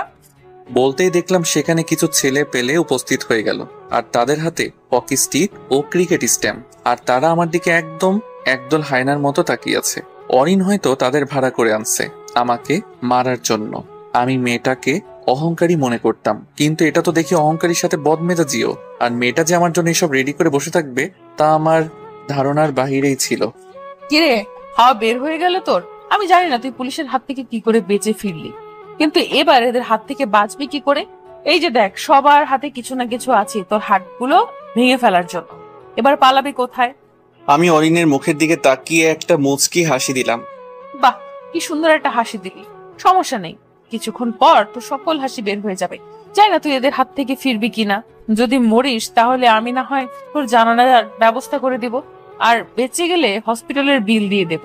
কিন্তু আমাকে চর মেরে যে অপরাধ করেছিস তুই, সেটার শাস্তি দিয়েই ছাড়বো তোকে। আমিও এর কথায় কান্না দিয়ে আমার ঘাটটা একটু এদিক ওদিক করে নাড়িয়ে নিলাম, আর পকেট থেকে মোবাইলটা বের করে নিলাম, আর নির্ভয়ে তাদের কাছে এগিয়ে যেতে লাগি। আর মোবাইলে একটা নাম্বার বের করে সেখানে একটা SMS দিয়ে দিলাম, আর সেই ছেলেগুলোর সামনে দাঁড়ালাম আমি। তবে আমি একটা ছেলের ডাইরেক্ট সামনে গিয়ে দাঁড়াই। কিছু পর আমার সামনের ছেলেটার মোবাইল বেজে ওঠে। ফোন তুল শাওন। আমার কথা শুনে সকলেই থ হয়ে গেল, বিশেষ করে শাওন, মানে যে ছেলেটা আমার সামনে দাঁড়িয়ে আছে, আর অরিন ও। এই, তুই আমার নাম কি করে জানিস আর আমাকে চিনিস তুই? কল ধরলেই বুঝতে পারবি। শাওন পকেট থেকে মোবাইল বের করে আর কল রিসিভ করে। সেও ফোনে কথা বলতে ব্যস্ত। কথা বলতে বলতে সেও আমার দিকে বারবার অবাক চোখে তাকাচ্ছে। এই নিন অন্তর ভাইয়া, ভাইয়া কথা বলবে আপনার সাথে, আর কেউ অন্তর ভাইয়াকে কিছু করবি না। তারপর আমিও মোবাইলে কথা বলে নিলাম, আর মোবাইলটা শাওনের হাতে দিলাম, আর বাকি ছেলে পেলেও শান্ত হয়ে গেল। অন্যদিকে অরিন তাদের কাণ্ড দেখে থ হয়ে গেল। সে এইসব দেখে নিজের চোখে বিশ্বাস করতে পারছে না যে আমাকে শায়েস্তা করতে লোক আনলো, কিন্তু তারা আমাকে ভাইয়া বলে কথা বলতেছে, প্লাস আপনি আপনি বলে কথা বলে সম্মান দিচ্ছে। এইদিকে অন্তর ভাইয়া, আমরা অজান্তে আপনাকে মারতে আসলাম, সরি ভাইয়া, আমাদের ক্ষমা করবেন। আসলে ভাইয়া মেয়েটা আমাদের আনছে আপনাকে শায়েস্তা করতে, কিন্তু আমরা জানতাম না আপনি রনি ভাইয়ার পরিচিত কেউ। আপনি যদি বলেন তাহলে আপনার পরিবর্তে এমপির মেয়ের 12টা বাজিয়ে দিই। লাগবে না, তোমরা যাও, এখানে থাকিও না। জি ভাইয়া, এই চল তোরা।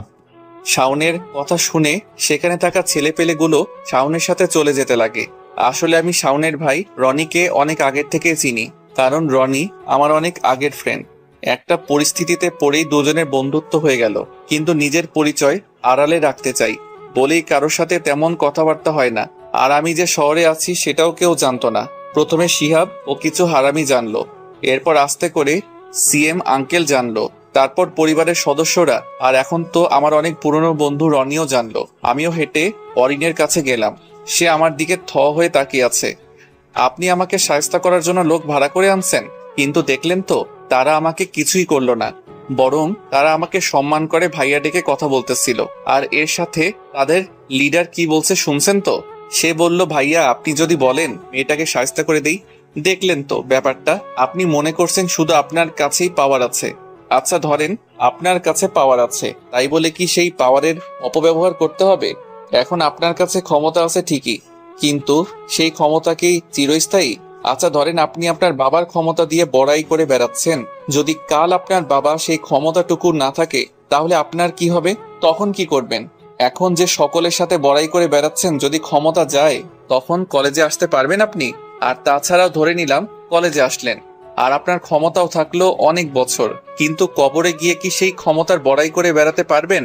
আপনি হয়তো ভুলে গেছেন আমাদের আরো একটা জীবন অপেক্ষা করতেছে আমাদের জন্য, যাকে পরকাল বলা হয়। আর সেখানে আমরা এই দুনিয়ায় যা যা করব তার সকল হিসাব দিতে হবে।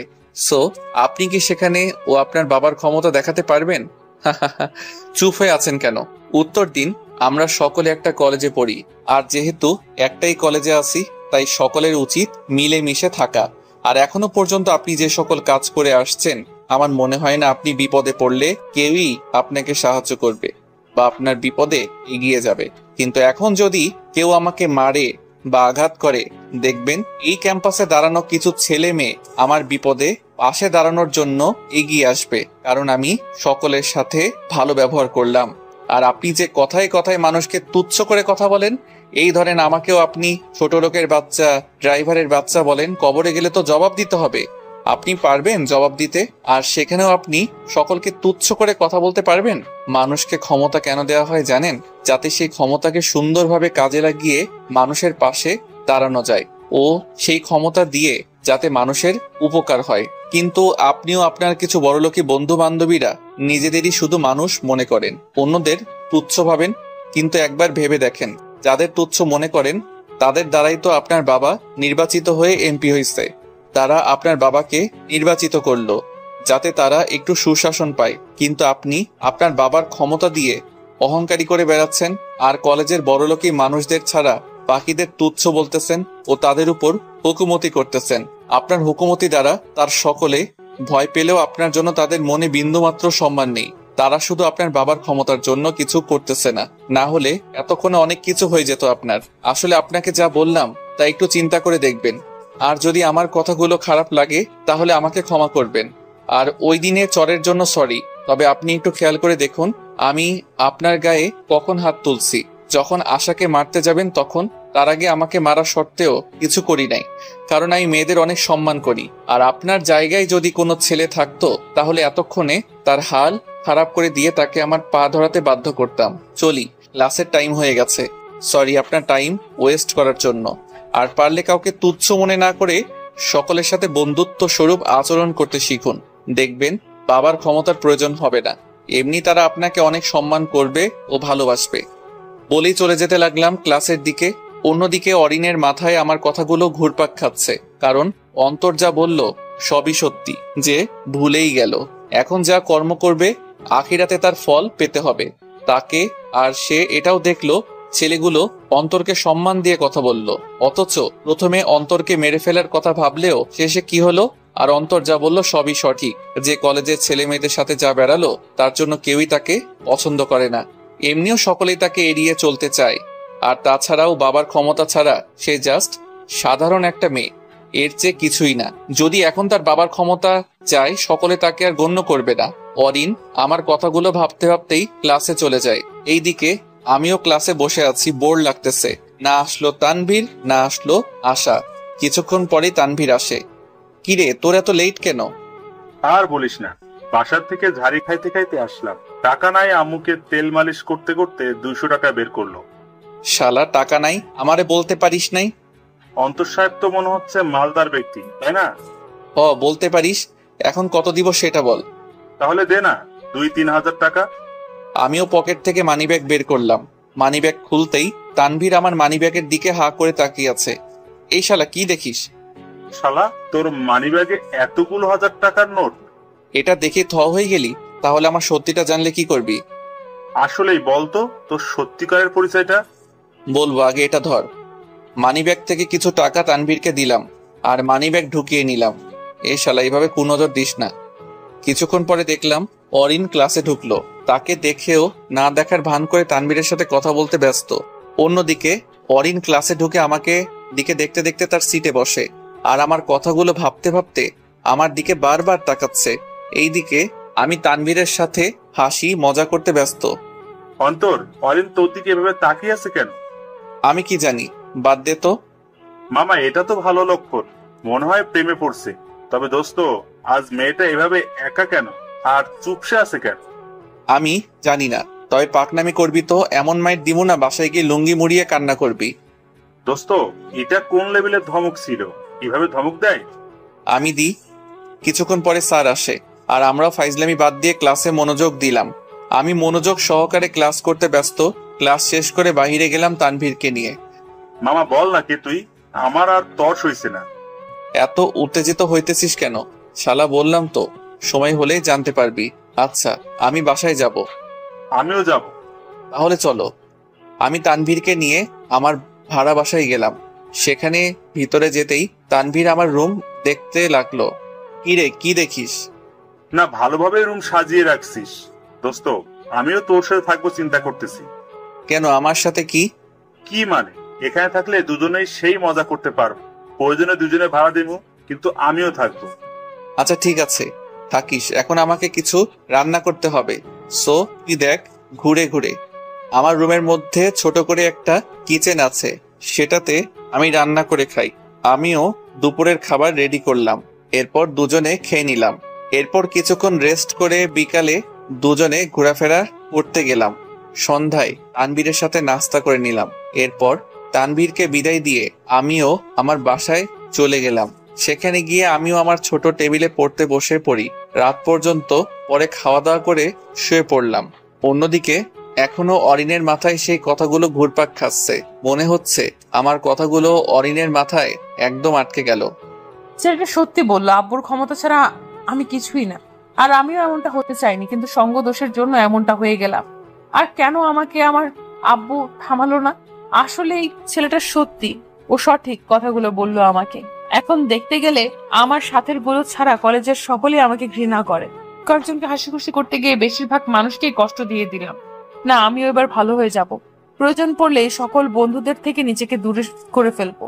আর তাছাড়াও এখন যারা আছে তারা আমাকে অনেক ব্যবহার করলো। আর ওই ছেলেটা তো আসতে না আসতেই কত মানুষের সাথে কথা বললো, সকলে তাকে কতই না সম্মান করলো। অনেক হয়েছে, এবার আমিও সকলের মন জয় করব। আর যারা আমাকে খারাপ বানিয়ে দিল তাদের সাথে আমি আর নেই। আমিও এই ছেলের মতো সকলের সাথে হাসি খুশি ভাবে চলাফেরা করব। কয়েকজনের হাসির জন্য শত মানুষকে কষ্ট দেওয়ার কোনো মানেই হয় না। আর ছেলেটা তো আমাকে তখনই চড় মারলো যখন তার সামনে সেই মেয়েটার সাথে খারাপ ব্যবহার করলাম। আজ সেই ছেলেটা কলেজের সকলের প্রিয়, আর আমি কিনা হাতে গোনা কয়েকজনের কাছেই কেবল ভালো, তাও আমার বাবা পাওয়ারের জন্য। না হলে তো তারা আমাকে গণ্য করতো না। অরিনও এসব নিয়ে ভাবতে ভাবতে ঘুমিয়ে যায়। সকালবেলা আমিও উঠে ফ্রেশ হয়ে চলে গেলাম কলেজে। কলেজে যেতেই লক্ষ্য করলাম আজকে কলেজের সকলেই হাসি খুশি, মানে তাদের চেহারায় এক অন্যরকম খুশি দেখতে পাচ্ছি। তাদের হাসি খুশি চেহারাটা দেখেই বেশ ভালোই লাগলো। আমিও ক্যাম্পাসে আড্ডার জায়গায় গেলাম। সেখানে বসে বসে মোবাইল বের করে টিপতে লাগলাম। কিছুক্ষণ পরে দেখলাম একটা মেয়ে আমার পাশে এসে দাঁড়ায়। আমি মোবাইলে মনোযোগ, তাই মোবাইলের দিকে তাকিয়ে আছি। এই যে মিস্টার। জি, কিছু বলবেন? হ্যাঁ, সরি মানে? আমি মেয়েটার দিকে তাকালাম। মেয়েটাকে দেখে আমি থ হয়ে গেলাম, কারণ দেখলাম মেয়েটা আর কেউ না, অরিন। আমি অরিনের দিকে হা করে তাকিয়ে আছি, কারণ অরিন আমাকে সরি বলতেছে। অথচ সেই মেয়েটাকে নাকি ভুল করুক আর নাই করুক, সরি বলাই ছাড়ে সাথে উদুম কেলানি দেয়। আর সেই মেয়ে কিনা ভাবা যায় এগুলো। এইভাবে হা করে কি দেখেন? আর আমি সত্যি অনুতপ্ত এতদিনের কাজকর্মের জন্য। প্লিজ ক্ষমা করে দেন, আমি নিজের ভুলটুকু বুঝতে পারলাম। আসলে কাল আপনার কথাগুলো বারবার আমাকে ভাবনায় ফেলে দেয়। আমি অনেক চিন্তা করি। আসলে তো আপনি যা বলেন সবই সত্যি। প্লিজ আমাকে আমার কাজকর্মের জন্য ক্ষমা করে দেন। আপনি শুধু আমার থেকে ক্ষমা চাইলে তো হবে না, কলেজের সকলের কাছে থেকে ক্ষমা চান। কারণ আপনি শুধু আমার সাথে খারাপ ব্যবহার করেন নাই, গোটা কলেজের সকলের সাথেও খারাপ ব্যবহার করছেন। যদি ক্ষমা চেতেই হয় তাহলে আগে তাদের কাছে গিয়ে ক্ষমা চান। ঠিক আছে, সেটাই করব। তবে এটা করলে আপনি আমাকে ক্ষমা করে দিবেন? হ্যাঁ, করতে পারি, যদি সকলে আপনাকে ক্ষমা করে দেয়। ঠিক আছে, আমি যাচ্ছি। অরিন আমার কাছে থেকে চলে গেল। তবে অরিনের ব্যবহার পরিবর্তন দেখে বেশ ভালোই লাগলো। মনে হয় তার মাথায় আমার কথাগুলোর প্রভাব পড়ছে। যাক, ভালোই, অন্তত নিজের ভুলটুকু তো বুঝতে পারলো, সেটাই যথেষ্ট। অন্যদিকে অরিন ক্যাম্পাসের দিকে চলে যায়। সকলের উদ্দেশ্যে আমার কিছু কথা আছে, একটু মনোযোগ দিয়ে শুনবেন সকলে। আমি এতদিন আপনাদের উপর অনেক হুকুমতি করছি, সাথে আপনাদের সাথে খারাপ ব্যবহার করলাম।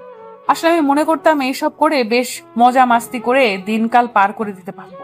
আর এই সকল কাজে আমাকে উৎসাহ দেয় আমারই কিছু বন্ধু বান্ধবীগণ। তারা আমাকে এসবে পরিণতি না বুঝিয়ে বরং আমাকে এইসব করতে থেকে উৎসাহ দিতেই থাকে, আর আমিও করতেই থাকি।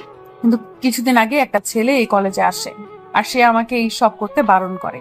আমিও তার উপর অনেক নির্যাতন করি, কিন্তু সে এটার প্রতিবাদ করেনি। তবে সে আমাকে আমার ভুল বোঝাতে চেয়েছিল। আমি বুঝি নাই। আর গতকাল তো ছেলে পেলে নিয়ে আসলাম তাকে মারতে, কিন্তু পারলাম না।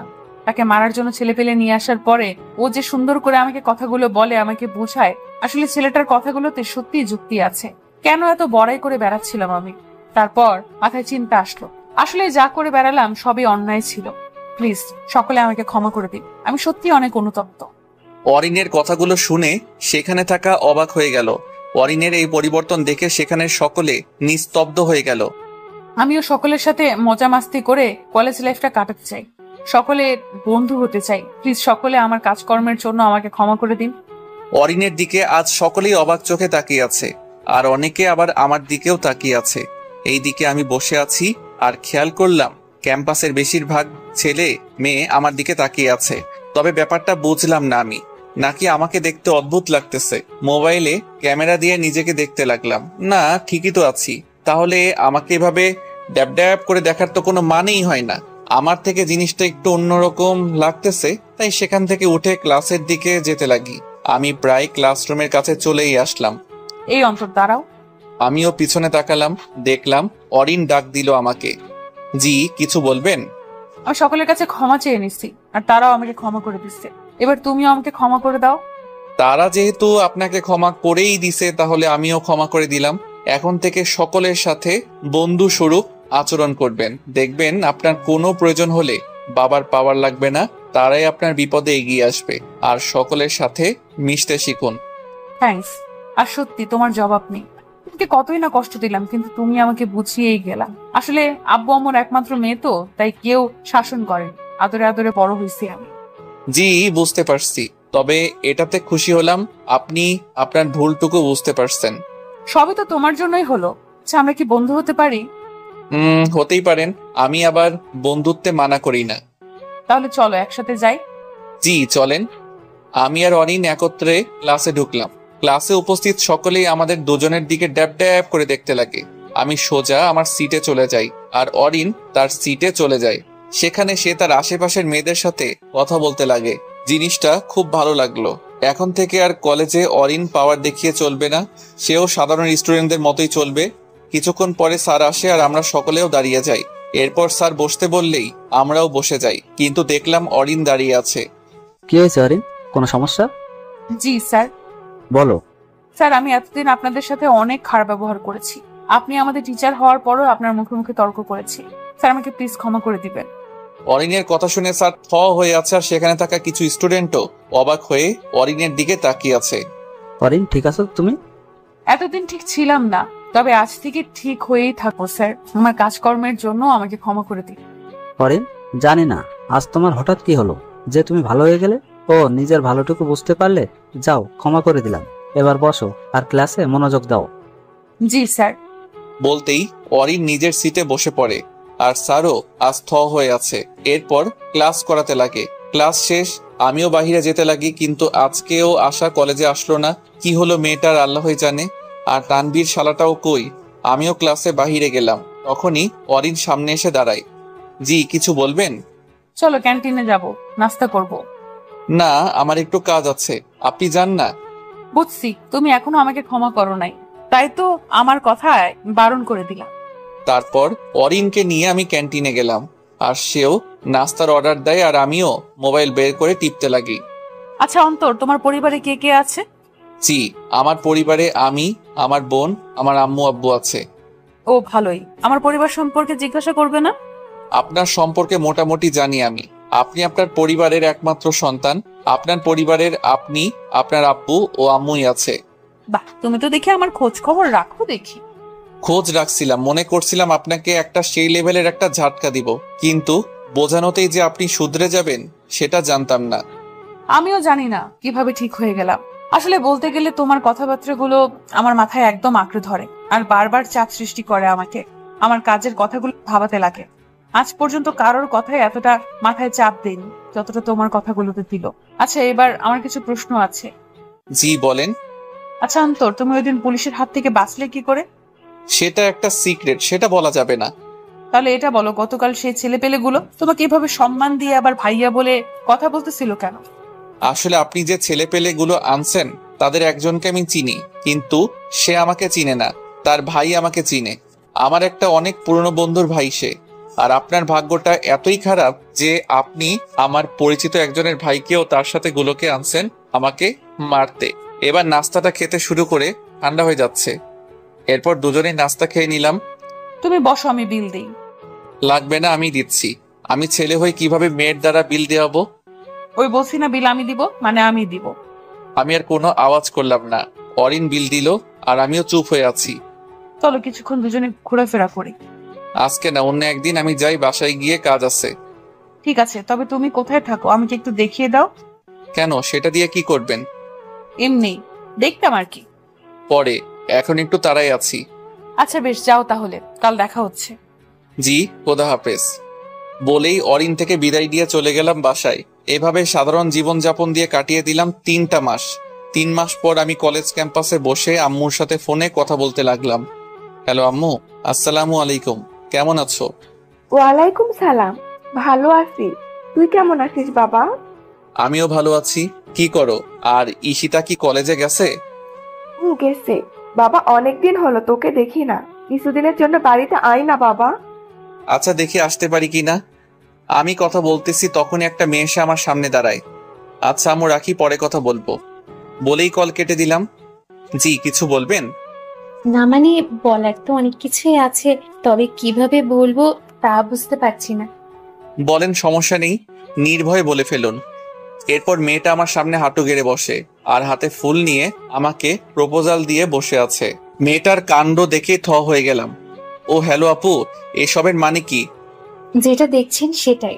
আসলে আপনাকে আমার অনেক ভালো লাগে, প্লিজ ফিরিয়ে দেবেন না। আমি সত্যি আপনাকে অনেক পছন্দ করি, আর যতটুকু জানি আপনিও সিঙ্গেল। দেখুন আপু, আমাকে ক্ষমা করেন, আপাতত এই জিনিসে জীবন জড়াতে চাই না, মাফ করেন আর রাস্তা মাপুন। প্লিজ, আমি সত্যি আপনাকে অনেক ভালোবাসি, কিন্তু বলতে পারিনি। তবে আজ সাহস করে আপনাকে আমার মনের কথাটা বললাম। আমি জানি আপনার মনে হয়তো হারানোর ভয় কাজ করছে, কিন্তু বিশ্বাস করেন আমি কোনোদিন আপনাকে ছেড়ে যাব না। ও তাই নাকি? ওয়াও, এখানে তো সেই লেভেলের রোমান্টিকতা চলতেছে। মায়ের যদি খেতে না চাস, রোজা কেটে পড়।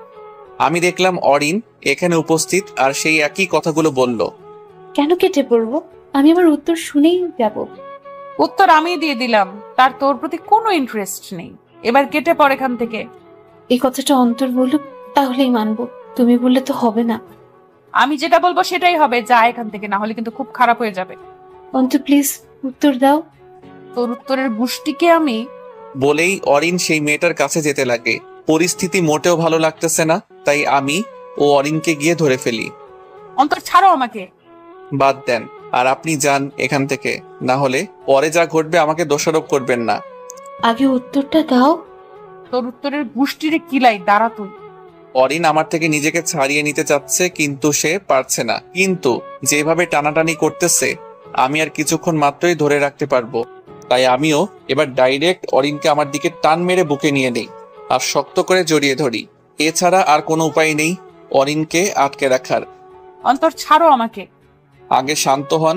আর আপু, আমি আপনাকে বারণ করে দিলাম, আর প্লিজ চলে যান এখান থেকে, না হলে সমস্যার সম্মুখীন হবেন। আমি অরিনকে জড়িয়ে ধরা অবস্থায় বলি, মেয়েটাও সেখান থেকে চলে যায়। আর অরিন শান্ত হয়ে বুকের সাথে মাথা মিলিয়ে আছে, আর সেও আমাকে এবার জড়িয়ে ধরে। মেয়েটাকে যেতে দেখেই আমিও অরিনকে ছেড়ে দিলাম, কিন্তু সে দাঁড়ানো অবস্থায় আমাকে জড়িয়ে ধরে আছে, সাথে চোখ বন্ধ করে আছে সে। আমিও নিজেকে ছাড়িয়ে নিলাম, তবে দেখলাম অরিন একদম শান্তভাবে দাঁড়িয়ে আছে, কোনো কথা নেই, বরং তার চেহারায় লজ্জা দেখতে পাচ্ছি, আর তার ঠোঁটে একটা মিষ্টি হাসি দেখতে পাচ্ছি আমি। সরি, আসলে আপনাকে ওইভাবে না ধরলে আটকানো যেত না। সমস্যা নাই, তুমিই তো ধরছো, এতে সরি বলার কি আছে? মানে? কিছু না, এখন বসো। এরই মধ্যে আশা ও তানভীর উপস্থিত।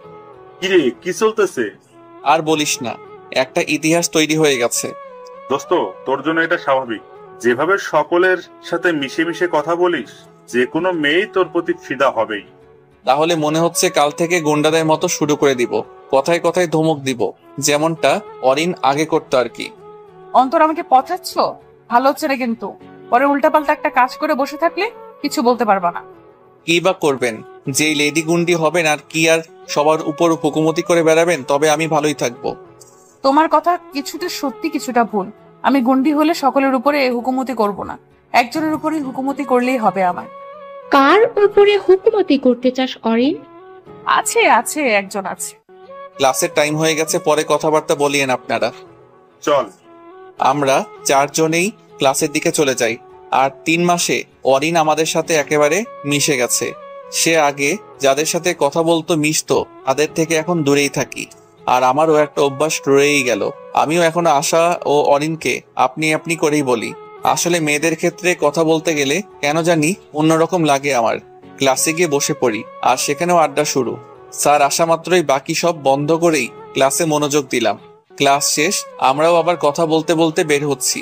এমন সময় আব্বু কল দিল, আমি একটু আসতেছি তাদের বলেই আড়ালে চলে গেলাম আর কল রিসিভ করলাম। হ্যালো আব্বু, আসসালামু আলাইকুম, কেমন আছো? ওয়ালাইকুম সালাম। কিরে ফাজিল পোলা, আমাদের কথা মনে পড়ে না? জানিস কত মিস করছি তোকে। কেন মিস করো? আমি বাসায় থাকলে তো তোমার ঝামেলা, আমার জন্যই তো আম্মুর থেকে ঝাড়ি খাও। এখন তো শান্তিতেই আছো। দূর বেটা, সেটাই এক প্রকার ভালোবাসা। আচ্ছা শোন, বাড়ি আয় না কয়েকদিনের জন্য। তুমি আর আম্মু মিলে কি একই প্ল্যান করছো নাকি? কেন, কি হয়েছে? কি বলে তোর আম্মু? আম্মু কল দিয়ে বলতেছে বাড়িতে যাইতে। আসলে আমিও এটাই চিন্তা করতেছি বাড়িতে যাওয়ার। তাহলে চলে আয়। দেখি। আচ্ছা আব্বু, রাখি, ভালো থাকিও, খোদা হাফেজ। খোদা হাফেজ, ভালো থাকিস ও নিজের খেয়াল রাখিস। বলেই কল কেটে দিল। আসলে অনেকদিন হলো বাড়ি যাই না। আমিও মোবাইল পকেটে ঢুকিয়ে চলে গেলাম তাদের কাছে। কিরে, কে কল দিছে? আব্বু কল দিছিল, কেমন আছি, কি করি, পড়াশোনা এসব জিজ্ঞাসা করে। ও ভালো, বাড়ি যাইতে বলে নাই? বলছে, কিন্তু এখন না, পরে যাব। একা যাবি না আমি যাব তোর সাথে? আমিও যাব। আমি তো যাবোই, একটু শ্বশুর বাড়িটা দেখে আসতে হবে আমাকে। কি? কিছু না, এমনি একটু মজা করে বললাম আর কি। অরিনের কথাটা শুনে আমি থ হয়ে গেছিলাম। এরপর ক্যাম্পাসে আড্ডায় মেতে রইলাম। আচ্ছা আমি যাই, একটু কাজ আছে আমার। আচ্ছা দোস্ত, আমিও একটু তোর সাথে যাব। চলো তাহলে। আমি আর তানভীর অরিন ও আশা থেকে বিদায় নিয়ে চলে যেতে লাগি আমার ভাড়া করা বাসায়। দোস্ত, এখনো বললি না সেই কথাটা। কোনটা? তুই কে বা তোর আসল পরিচয়। ঠিক আছে, তাহলে এক কাজ করো, তুই বাড়ি গিয়ে কিছু জামা কাপড় নিয়ে ব্যাগ গুছিয়ে নে। আজকেই তোর সেই প্রশ্নের উত্তর দিয়ে দিব। তার মানে তুই কোথায় যাওয়ার প্ল্যান করে আছিস? হ্যাঁ, এখন তাড়াতাড়ি যা। ঠিক আছে, আমি ব্যাগ গুছিয়ে নিয়ে আসতেছি। আসতে হবে না, তুই ব্যাগ গুছিয়ে তোর বাসায় থাক, সেখান থেকেই তোকে নিব। এখন যা তাড়াতাড়ি। তানভীর তার বাসায় চলে গেল, আর আমিও আমার ভাড়া বাসায় গিয়ে ব্যাগ গুছিয়ে নিলাম। চিন্তা করলাম কাউকে না বলে বাসায় চলে যাব, যাতে বিভিন্ন প্রশ্নের সম্মুখীন না হতে হয়। কিন্তু তানভীর 3 মাস ধরে আমার কান ঝালাপালা করে দিল, তাই এখন তাকে সত্যিটা বলে একটু চাপ কমিয়ে নিতে চাই। আমিও ব্যাগ গুছিয়ে নিলাম আর একজনকে একটা কল দিলাম। হ্যালো, আসসালামু আলাইকুম। রফিক আঙ্কেল, আপনি কোথায়? ওয়ালাইকুম সালাম, আমি তো আছি। কেন? জি, আমার গাড়ি নিয়ে বর্তমানে আমি যেখানে থাকি সেখানে আসেন তো। ঠিক আছে বাবা, আমি আসতেছি। কল কেটেই আমি তানভীরকে কল দিলাম। কিরে, সব রেডি করছিস? হ্যাঁ, সব শেষ। কোথায় তুই? ওয়েট কর, আসতেছি। বলেই কল কেটে দিলাম, আর কিছুক্ষণের মধ্যে গাড়ির হর্ন শুনতে পেলাম। আমিও ব্যাগ নিয়ে গাড়ির কাছে গেলাম। বাবা, তুমি কষ্ট করতেছো কেন? আমাকে দাও, আমি রাখি। আঙ্কেল, আপনি ভালো করেই আমাকে চিনেন, আমি নিজেরটা নিজেই করি, না পারলে তবেই সাহায্য নেই। আমি ব্যাগগুলো গাড়ির মধ্যে রাখলাম। আঙ্কেল, আমাদের আগে এক জায়গায় যেতে হবে, সেখানে থেকে একজনকে নিব, তারপর বাড়িতে যাব। ঠিক আছে বাবা, তুমি বসো, আমি গাড়ি চালাই। আঙ্কেল, আপনি বসেন, আমি গাড়ি চালাই। অনেকদিন হয়েছে গাড়ি চালাই না, আজ অনেকদিন পরে নিজের গাড়িটা পেলাম, আপনি পিছনে বসে পড়েন। আমার কথা মতো আঙ্কেল পিছনে বসে পড়ে, আর আমিও গাড়িটা নিয়ে রওনা দিলাম তানভীরের বাসার উদ্দেশ্যে। কিছুক্ষণের মধ্যে তানভীরের বাসার সামনে পৌঁছে গেলাম, আর তাকে কল দিয়ে আসতে বলি, সেও আসে ব্যাগ নিয়ে, কিন্তু কাকে যেন খুঁজতে লাগে।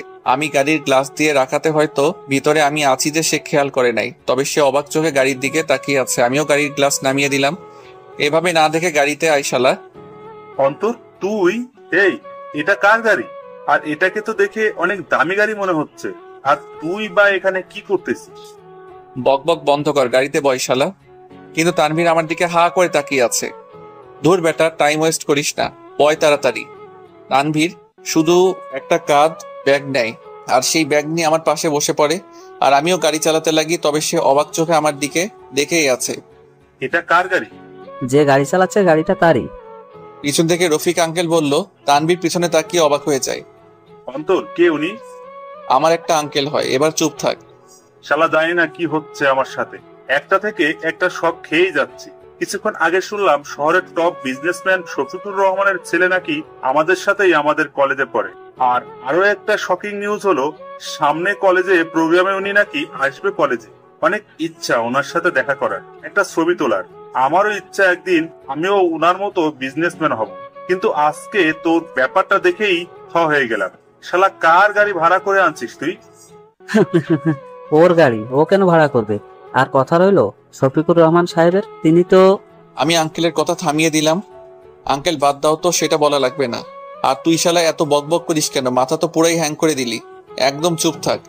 কিছুক্ষণের মধ্যেই আমরা আমাদের বাড়িতে পৌঁছে গেলাম আর গেটের সামনে গাড়ি থামিয়ে দিলাম। আর হর্ন দিতেই গেট খুলে গেল। দেখলাম তানভীর হা হয়ে তাকিয়ে আছে। শালা মুখ বন্ধ কর, মশা ঢুকে যাবে তো। শালা এটা তো শফিকুর রহমানের বাড়ি। কে বলছে? শালা এটা আমার বাড়ি।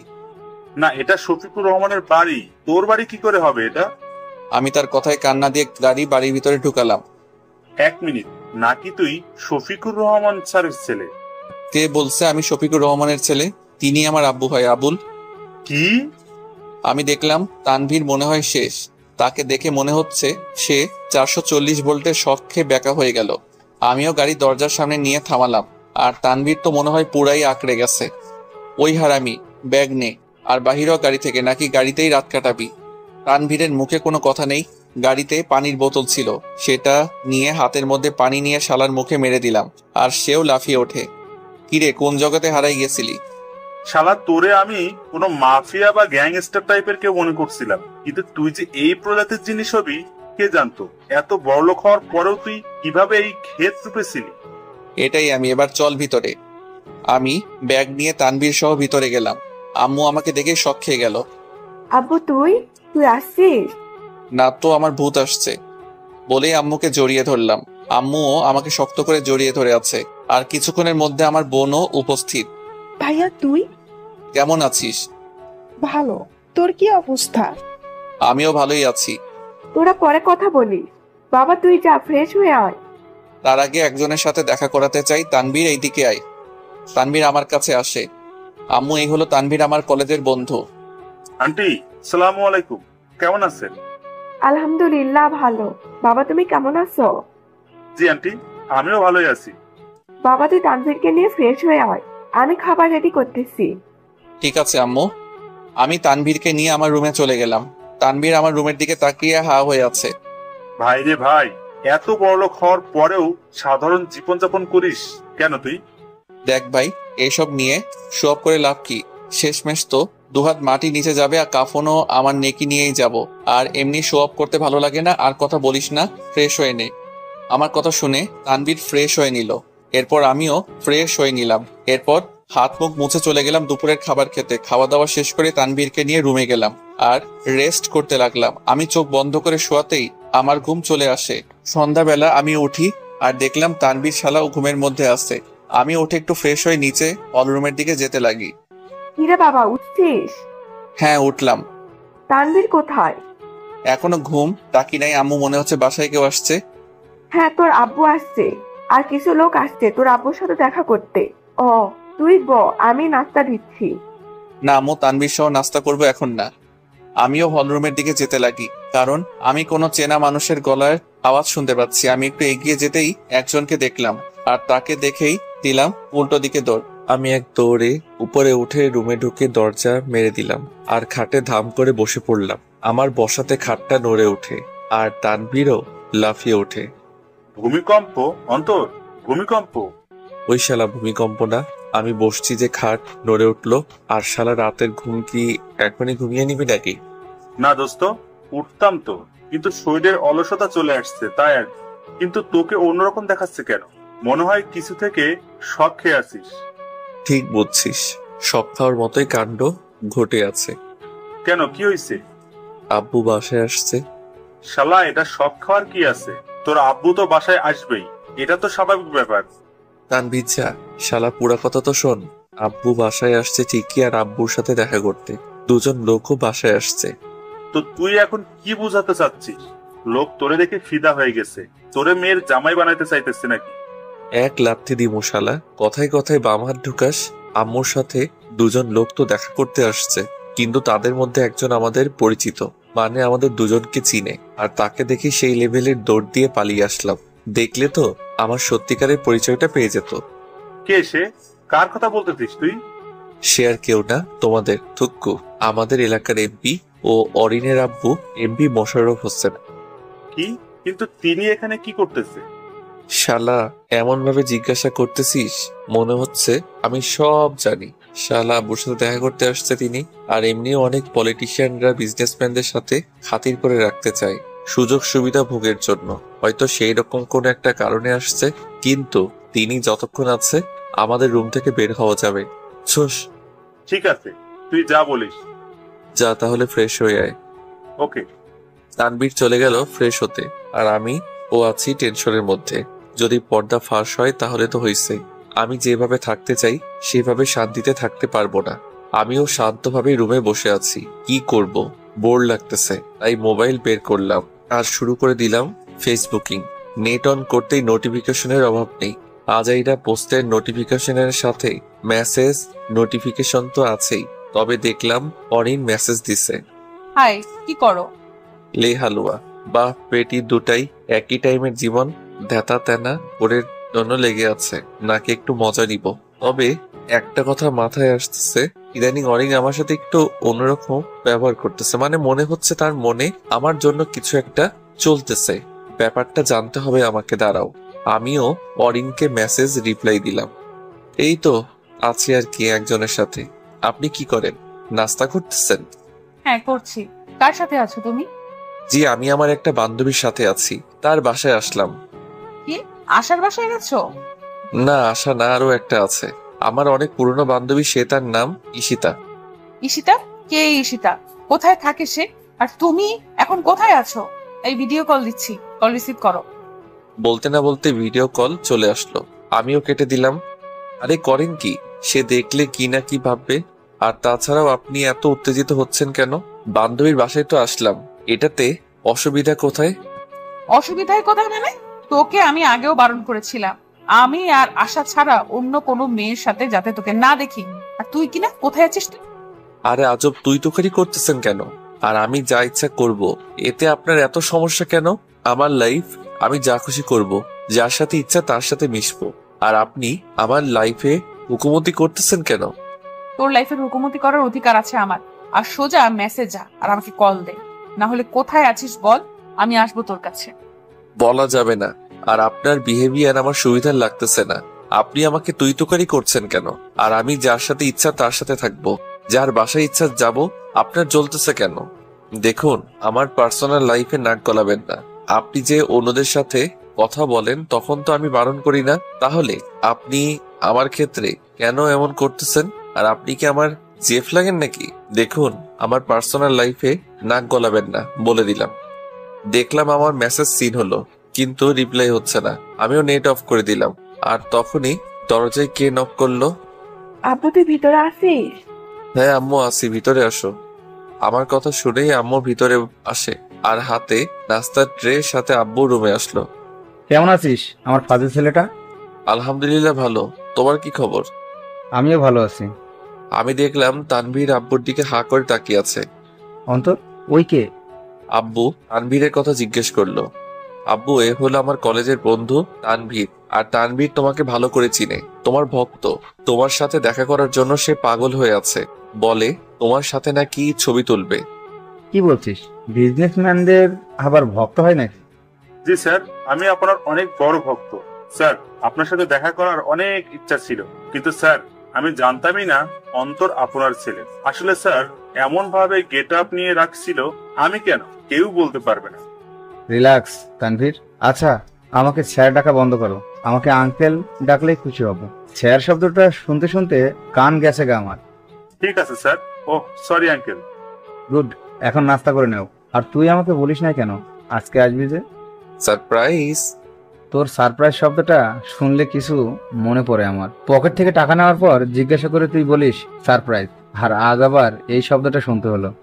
এটাই হিসাব বিজ্ঞান। তোর হিসাব বিজ্ঞানকে তো আমি... থাক থাক, কান দিও না। নাস্তা করছো তোমরা সবাই? না, করব। তাহলে নাস্তা এখানে নিয়ে আসছো কেন? চলো নিচে চলো।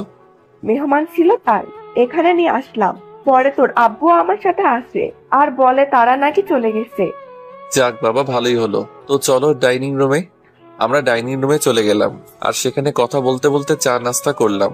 তো অন্তর, কয়দিন থাকবি নাকি একেবারের জন্য চলে আসতিস? না আব্বু, জাস্ট 3 দিন থাকবো। আর এই 3 দিন কলেজের দিকে ভুলেও যাব না। ঠিক আছে, তুই যা ভালো বুঝিস, কিন্তু এই 3 দিন শুধুই আমাদের সময় দিতে হবে তোকে ভাইয়া। ঠিক আছে, এই 3 দিন ঘরবন্দি জীবনযাপন করবো। হা হা হা হা। 3টা দিন তাদের সাথে ঘরবন্দি অবস্থায় কাটিয়ে দিলাম। 3 দিন পর তানভীর, কিভাবে করলি? সোজা চেক অ্যাট মেইট। মাশাল্লাহ, দারুণ দাবা খেলিস তুই। থ্যাংক ইউ আঙ্কেল, তবে আপনিও দারুণ চাল চালছিলেন, কিন্তু একটা মিস্টেক করে বসছিলেন। আপনি রাজাকে যে পজিশনে রাখছিলেন সেটা তার আগেই আপনার গুটি দিয়ে ব্লক করা ছিল। তুই আসলে একটা জিনিয়াস। Very good. এই দিনে তানভীর ও আমার পরিবারের মানুষদের সাথে ভালোই ভাব জমে গেল। তানভীর যে বাহিরের কেউ তা মনেই হয়নি। সে আমাদের সকলের সাথে অনেক ফ্রেন্ডলি বিহেভ করে। আর আম্মু তো আছেই আমাদের আদর করার তালে। ঈশিতাও কম না। আম্মু আব্বু কাজে থাকা অবস্থায় আমরা 3টাই ভালোই সময় পার করলাম। আব্বু, আজকে আমরা চলে যাব, মনে আছে? মনে আছে রে, তবে আরো কিছুদিন থাকলে ভালো হতো। না, 3 দিন কলেজে যাই নাই। কলেজের অ্যাপ্লিকেশন দিতে হবে। আর এমনিও কলেজের ক্লাসগুলো মিস করা ঠিক হচ্ছে না। অনেক মিস করলাম। এবার আবার ক্লাসে যাওয়া লাগবে। আচ্ছা ঠিক আছে, তুই যা বলিস। তানভীর, চলো ব্যাগ রেডি করতে হবে। আমি তানভীরকে নিয়ে রুমে গিয়ে ব্যাগ রেডি করতে লাগি। এই 3 দিনে অরিনের সাথে একদম কমই কথা বলি নাই। আশার সাথেও কথা হয়, তবে অরিনের সাথে কম করেই কথা বলি। যাই হোক, কলেজে গেলে আবার আগের মতো কথা বলবো। এখানে কথা কম বলার কারণ হচ্ছে অরিন কথায় কথায় আমি কোথায় আছি আর কলেজে আসি নাই কেন এইসবে জিজ্ঞাসা করতো। আমিও বলেছিলাম একটা গুরুত্বপূর্ণ কাজে বাড়িতে গেছি, কিন্তু সে তো আর এটাই জানে না আমার বাড়ি এই শহরেই, আর আমি কে সেটাও জানে না। আমাদের ব্যাগ রেডি করা শেষ। আমরাও ব্যাগ নিয়ে নিচে আসলাম। আমাদের গাড়িও রেডি আছে। আম্মু আব্বু, আমরা আসি, আবার দেখা হবে। সাবধানে যাবি বাবা, আর গেলে একটা কল দিস। আরে আম্মু, শিক্ষণের রাস্তা না, আর আমি তো সারা জীবনের জন্য চলে যাচ্ছি না, আবার আসবো তো। কান্না করতেছো কেন তুমি? আম্মু আমাকে জড়িয়ে ধরে আর কান্না করতে লাগে। আমিও আম্মুকে শক্ত করে জড়িয়ে ধরি। জানি আম্মু আব্বু আমাদের অনেক ভালোবাসে, তাই চলে যেতে দেখে এমনটা করতেছে। এরপর তাদের দেখে বিদায় নিয়ে গাড়িতে বসে পড়ি, আর গাড়িও চলতে লাগে তার গন্তব্যের উদ্দেশ্যে। আমাদের গন্তব্যের প্রথম জায়গা হলো তানভীরের বাড়িতে। গাড়ি চলতেছে। তানভীর, হ্যাঁ তোর বল। আমার সত্যিটা তো তুই জানিস, কিন্তু ভুলেও যাতে এটা মুখ দিয়ে না বের হয়। ঠিক আছে দোস্ত। আমরা কিছুক্ষণের মধ্যে তানভীরদের বাড়ির সামনে চলে আসলাম। তারপর তানভীর নেমে যায় ও তাকে বিদায় জানিয়ে আমিও আমার বাসায় চলে গেলাম, মানে আমার মেসে। আমাকে আমার মেসের সামনে ব্যাগ সহ নামিয়ে দেওয়া হয়। এরপর গাড়িও চলে যায়, আর আমিও ব্যাগ নিয়ে মেসে চলে গেলাম। মেসের তালা খুলে ব্যাগ নিয়ে ভিতরে প্রবেশ করলাম। রাতের খাবার খেয়ে আসছি আমরা, তাই এখন আর খাবার রান্না করতে হবে না। তাই ব্যাগ এক সাইড করে রেখে আমিও খাটে হেলিয়ে পড়ি আর ঘুমিয়ে যাই। সকালবেলা আমি উঠে ফ্রেশ হয়ে কলেজে ব্যাগ গুছিয়ে নিয়ে বাসার দিকে আসার সময় আম্মু আমার জন্য পিঠা দেয়। সেটা হালকা গরম করে খেয়ে নিলাম, আর মেসে তালা মেরে চলে গেলাম কলেজে। কলেজে গিয়ে ক্যাম্পাসের দিকে গেলাম, দেখলাম কেউই আসে নাই, তাই ক্লাসরুমের দিকে যেতে লাগি। ক্লাসরুমের কাছে আসতেই হঠাৎই কেউ একজন আমার হাত ধরে টান মেরে আমাকে টেনে নিয়ে যেতে লাগে, আর একটা খালি রুমে নিয়ে দরজা লক করে দেয়। আমি দেখলাম যে আমার হাত টেনে নিয়ে আসে সে আর কেউ না, অরিন। এইসবের মানে কি?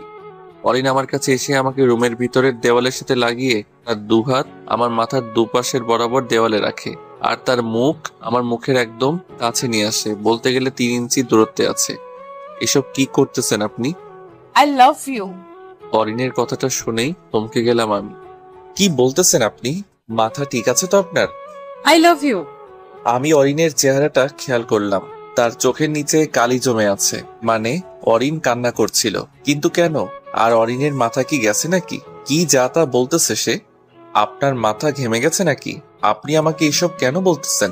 আপনি তো আমার সম্পর্কে জানেন, তাহলে আমাকে কেন এসব বলতেছেন? আমি তোমাকে ভালোবাসি, তুমি যেমনটাই হও না কেন, যাই হও না কেন। মোট কথা, আমি তোমাকে ভালোবাসি। পারবো না তোমাকে ছাড়া থাকতে, তোমাকে অন্য কারো হতে দেখতে। আরে কান্না করতেছেন কেন? আমার পরিস্থিতি বুঝেন। আমার আপনার যায় না। আপনি হচ্ছে শহরের এমপির মেয়ে, আর আমি কিনা একজন ড্রাইভারের ছেলে। তাহলে কি করি বা আপনার সাথে আমার? প্লিজ, হয়তো আপনি আবেগে চলে গেছেন। আবেগকে নিয়ন্ত্রণ করতে শিখুন। চুপ করো তুমি। আর একবার নিজেকে তুচ্ছ করে কথা বলবা তো ভালো হবে না, বলে দিলাম। আরে আপনি রেগে যাচ্ছেন কেন? আর দেখুন, আমার সাথে আপনার জমে না। আমার সাথে আপনি থাকতে পারবেন না। আমি পারবো অন্তর, অনেক বেশি ভালোবাসি তোমাকে। তোমাকে অন্য কোনো মেয়ের সাথে দেখলে আমার সহ্য হয় না, খুব কষ্ট হয় আমার। এমনকি আশার সাথে থাকতে দেখেও, কিন্তু আশার কথাটা বললে তুমি রেগে যাবা, তাই বলিনি। কিন্তু আমি সত্যিই তোমাকে ভালোবাসি, আর হারাতে পারবো না। যদি তোমাকে না পাই, মরেই যাব। তোমাকে প্রতিটা মুহূর্তে পাশে চাই আমি। অন্তর, অনেক ভালোবাসি, ফিরিয়ে দিও না। মরেই যাব আমি তোমাকে না পেলে। সত্যি কি আমাকে ভালোবাসেন? পারবেন সকল পরিস্থিতিতে আমার পাশে থাকতে? নিজের যথাসাধ্য চেষ্টা করব তোমার পাশে থাকার, শুধু আমাকে ফিরিয়ে দিও না। অনেক বেশি ভালোবেসে ফেলেছি তোমাকে, পারবো না তোমাকে ছাড়া থাকতে। 3টা মাস তোমার সাথে থেকে বুঝতে পারলাম আমি জীবনের গুরুত্ব। তোমার সাথে থেকে তোমার মন মানসিকতা দেখে আমাকে তোমার প্রতি আকর্ষিত করে, আর এখন মন চায় সারা জীবন তোমার সাথে পার করতে। অন্তর প্লিজ, তোমার মনে জায়গা দাও আমাকে, পারবো না তোমাকে ছাড়া থাকতে আমি। শুধু একবার বলো ভালোবাসবে আমাকে। দেখুন, আমার মধ্যে কিছুই নেই, না আছে কোনো হাইফাই কোয়ালিটি। আমি সাধারণ একটা ছেলে। দেখেন, আমাকে কোনো কোয়ালিটি আছে আমার? না আমার জামা কাপড়ের কোয়ালিটি আছে। আর আমাকে আপনার পাশে দেখলে লোকে কি বলবে? এমপি সুন্দরী মেয়ে কোথায় থাকে একটা খ্যাত ধরে নিয়ে আসলো, আর আপনার বাবাও আমাকে মেনে নিবে না। আর আগের থেকেও আমার উপর রাগ আছে ওনার। আমি চাইলে আমার বাবা তোমাকে মানতে বাধ্য। আর কথা রইল সমাজে, কিসের সমাজ? আমি এই সমাজ মানি না। আর সমাজে কি আমাকে খাওয়ায় নাকি পড়ায়? আমি সমাজের পরোয়া করি না। আমি শুধু তোমাকেই চাই, যে কোনো মূল্যেই হোক। অন্তর, বড্ড ভালোবাসি, খুব ভয় হয় তোমাকে যদি হারিয়ে ফেলি আমি থাকতে পারবো না। আর তুমিই তো বলেছিলে একটা মানুষকে তার পোশাক ও তার বাহিরের দিক দেখে বিবেচনা করা যায় না, তার মন মানসিকতা দেখেই তাকে বিবেচনা করা যায়। তাহলে তোমার ক্ষেত্রে বা কথাটার বিপরীত হবে কেন? আর কথা বাড়াবো না অন্তর, বড্ড ভালোবাসি তোমাকে। আমি দেখলাম অরিন কথাগুলো বলতেই ফুপিয়ে ফুপিয়ে কান্না করতে লাগে, আর আমার বুকের মধ্যে মাথা লাগিয়ে নেয়, আর আমাকে শক্ত করে জড়িয়ে ধরে।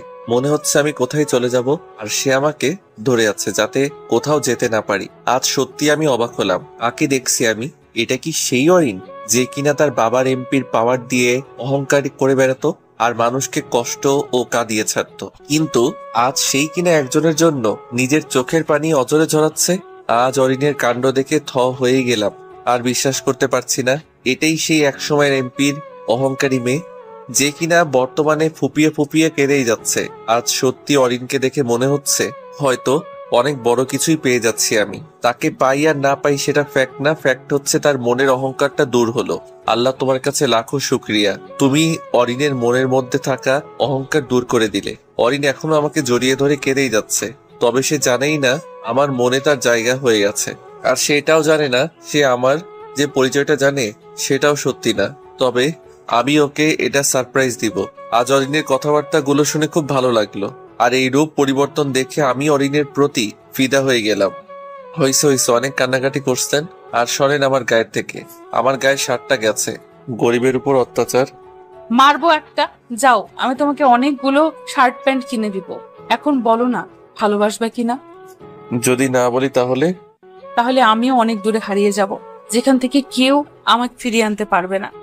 থাপ্পড় চিনেন? কেন মারবা আমাকে? সমস্যা নেই, মারো, তোমার অধিকার আছে আমাকে মারার। কেন? আপনি কি আমার বিয়ে করা বউ যে আপনার উপর অধিকার খাটাবো আমি? আর সরেন আমার গায়ের থেকে। আগে আমাকে গ্রহণ করো, আর একটু শক্ত করে জড়িয়ে ধরে বলো ভালোবাসি, তবেই থামবো।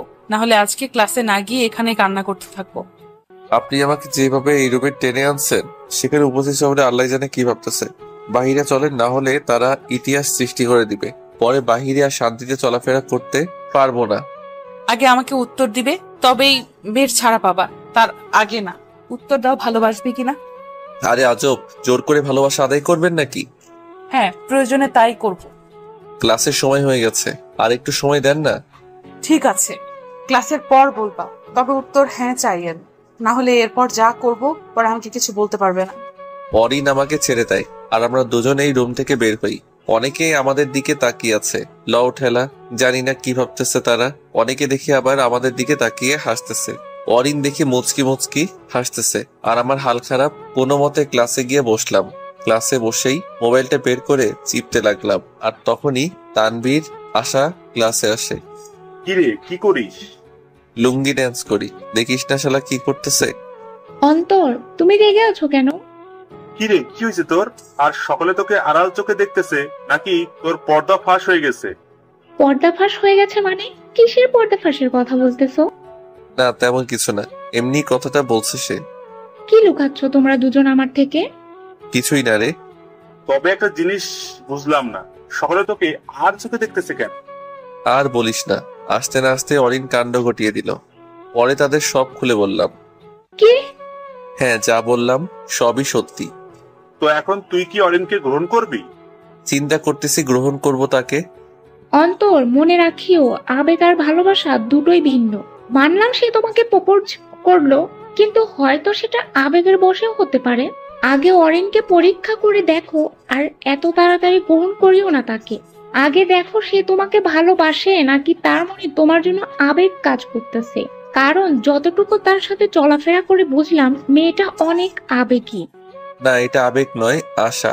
অরিনের মধ্যে আমি ভালোবাসা অনুভব করছি। যদি তার মধ্যে আবেগের কাজ করত তাহলে আমি সেটা নিমিষেই বুঝে যেতাম। কারণ ভালোবাসা ও আবেগ বোঝার বুদ্ধিশক্তি আছে আমার। আমার কথাটা শুনে দেখলাম আশা চুপসে গেল, মানে তার মুখ কালো হয়ে গেল, কিন্তু কেন তা বুঝলাম না। দোস্ত, আমারও মনে হয় সে তোকে সত্যি ভালোবাসে, কারণ কিছুদিন যাবত তার মধ্যে তোর প্রতি অন্যরকম আচরণ দেখলাম। আমিও ব্যাপারটা লক্ষ্য করছিলাম। তবে তানভীর, আমি না একটা জিনিস বুঝলাম না। আমি তো দেখতে অতটাও সুন্দর না, তাহলে অরিন কেনই বা আমাকে ভালোবাসবে? মানে কলেজে আমার থেকে আরো হ্যান্ডসাম ও গুড লুকিং ছেলে আছে, ও অভাব নেই, তাহলে আমার পিছেই কেন পড়লো? ব্যাপারটা মাথায় আসলো না আমার। ব্যাপারটা অনেক সহজ, সেটা তোর ব্যবহার ও মন মানসিকতা দেখেই। আসলে তোর ব্যবহার ও তোর আচরণ দেখলে যে কেউই তোর সাথে মিশতে চাইবে। আর শোন দোস্ত, নিজেকে এভাবে তুচ্ছ করে বলবি না। মনে রাখবি, আল্লাহর সৃষ্টি কোনোদিনও অসুন্দর হয় না। আর অরিনও মনে হয় তোর সেই দিকগুলো দেখেই তোর প্রতি ভালোবাসা জন্মে যায় তার মনে। দোস্ত, শুধু মুখের চেহারাটা সুন্দর হলেই মানুষ ভালো হয় তা সত্যি নয়, বরং মানুষের ব্যবহার কেমন সেটা দিয়েই মানুষকে তুলনা করা যায়, তার চেহারা দিয়ে না।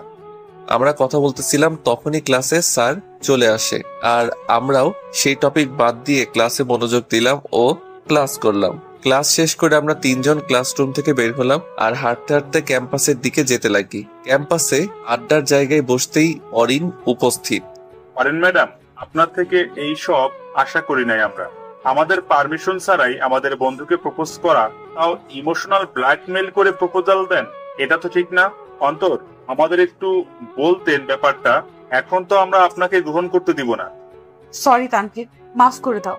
আসলে তোমাদেরকে বলতেও ভয় পেতাম, যদি তোমরা অন্তরকে বলে দিতে আর সেও যদি আমার থেকে দূরে সরে যেত। কিন্তু এখন চাইলেও দূরে যেতে পারবে না সে। কেডা কইছে আমি চাইলে সু হয়ে যেতে পারি? পা ভেঙে দিব আর একবার এই কথা বললে। এটা কি ছিল? এটা আমার রোমান্টিক ধমক ছিল কলিজা। ওই আমি কলিজা না, আমি অন্তর। জি হ্যাঁ, তুমি অন্তর ঠিকই, তবে আমারই অন্তর। ও মা গো, টুটু লাভ। ছাড় এসব কথা, এখন তানভীর অন্তরকে রাজি করিয়ে দে। যদি অন্তরকে রাজি করিয়ে দিস তাহলে তোকে ট্রিট দিব, যেটা চাইবি ওইটাই খাওয়াবো। অন্তর, রাজি হয়ে যা, আমি ট্রিট চাই। শালা 2 নাম্বারই, ট্রিটের কথা শুনেই নিমিষেই দল পরিবর্তন করে দিলি, শালা বেঈমান। তুমি চুপ থাকো আর চলো আমার সাথে, শপিং করতে যাব। অরিন আমাকে টেনে নিয়ে যেতে লাগে। ঠিক তখনই গেট দিয়ে 10টার মতো গাড়ি ভিতরে প্রবেশ করে। গাড়িগুলো দেখে আমি থ হয়ে গেলাম, কারণ এই গাড়িগুলো আমার খুবই পরিচিত, কারণ গাড়িগুলো আমার আব্বুর গাড়ি। গাড়িগুলো দেখেই ক্যাম্পাসের সকলে অবাক হয়ে গেল। আব্বু গাড়ি জানালার গ্লাস নামানো আব্বুকে দেখেই সকলে অবাক চোখে তাকিয়ে আছে। অরিন আব্বুর গাড়ির দিকে হা করে তাকিয়ে আছে, আর তখনই দেখলাম আব্বু গাড়ির জানালা দিয়ে আমার দিকে অবাক চোখে তাকিয়ে আছে। যেভাবে তাকিয়ে আছে মনে হচ্ছে আমি কোনো ভূত। পরে বুঝতে পারলাম আব্বু কেন আমার দিকে অবাক চোখে তাকিয়ে আছে, কারণ অরিন তার 2 হাত দিয়ে আমার একটা হাত জড়িয়ে ধরে আছে। আমি আশেপাশে খেয়াল করলাম, কলেজ ক্যাম্পাসের সকলেই আব্বুর গাড়ির দিকে তাকিয়ে আছে, আর অরিনও। কিন্তু আব্বু আমার দিকে তাকিয়ে একটা শয়তানি মুচকি হাসি দিল। লও ঠেলা, আব্বুর হাসি মানে আমার কান্না। দেখলাম গাড়ি সোজা ক্যাম্পাসে থামে, আর সেখানে দেখলাম প্রিন্সিপাল স্যার উপস্থিত। এরই মধ্যে তানভীর আমার কাছে দৌড়ে আসে। তানভীর আমাকে কিছু বলতে যাবে, তখনই আমি তানভীরকে থামিয়ে দিলাম। অন্তর, শফিকুর রহমান আমাদের কলেজে আসছে, চলো ওইদিকে। আপনি যান, আমি আসতেছি। না, তুমিও চলো আমার সাথে। এই তানভীর, তুইও চল। তখনই আমার মোবাইলে কল আসে, দেখলাম আব্বু কল দিছে। আচ্ছা, আমি একটু আসতেছি। কই যাও তুমি? একটা ইম্পর্টেন্ট কল আসছে। আমিও সাইডে গেলাম আর কল রিসিভ করলাম। হ্যালো আব্বু, আসসালামু আলাইকুম, কেমন আছো? ওয়ালাইকুম সালাম, আমি তো ভালোই আছি। আর তোকে দেখেও তো মনে হচ্ছে ভালো আছিস। মেয়ে নিয়ে ঘোরাঘুরি করছিস, ভালোই তো। আরে আব্বু আর বলিও না, ছদ্মবেশে থাকার পরেও কেমনে যে খ্যাতকে মেয়েরা পছন্দ করলো আল্লাহই জানে। আচ্ছা, তুমি হঠাৎ কলেজে আসলে যে, কোনো কাজ আছে? আছে, প্রিন্সিপাল স্যারের সাথে। আর তুইও প্রিন্সিপাল স্যারের রুমে আয়। আচ্ছা আসতেছি বলেই কল কেটে দিলাম। জানি না এখন কি হবে আমার সাথে। আব্বু তো দেখছেই অরিন যেভাবে আমার হাত ধরছিল। না যাই প্রিন্সিপাল স্যারের রুমে, আমি দেখলাম অরিন ও তানভীর ক্যাম্পাসে সেই বিয়ের দিকে চলে গেল। তাই আমিও আস্তে করে অন্য জায়গা দিয়ে আস্তে করে প্রিন্সিপাল স্যারের রুমের দিকে চলে যাই। আর রুমের সামনে দেখি আব্বুর কিছু গার্ড দাঁড়ায় আছে। আমিও তাদের কাছে গেলাম। তারা আমাকে ভালো করেই চিনে, তাই তারা আমাকে জায়গা দিয়ে দেয় প্রিন্সিপাল স্যারের রুমের ভিতরে যাওয়ার। কিন্তু অবশ্যই একটা নিয়ম আছে প্রিন্সিপাল স্যারের রুমে যাওয়ার। মানুষ যত বড় কিছুই হোক না কেন, নিয়ম মেনে চলতেই হবে। আমিও প্রিন্সিপাল স্যারের রুমের সামনে দাঁড়িয়ে দরজায় নক করলাম। স্যার আসতে পারি? কে? ভেতরে আসো। আমিও অনুমতি নিয়ে ভিতরে প্রবেশ করলাম। দেখলাম আব্বু বসে বসে প্রিন্সিপাল স্যারের সাথে কথা বলতে ব্যস্ত। স্যার আসসালামু আলাইকুম।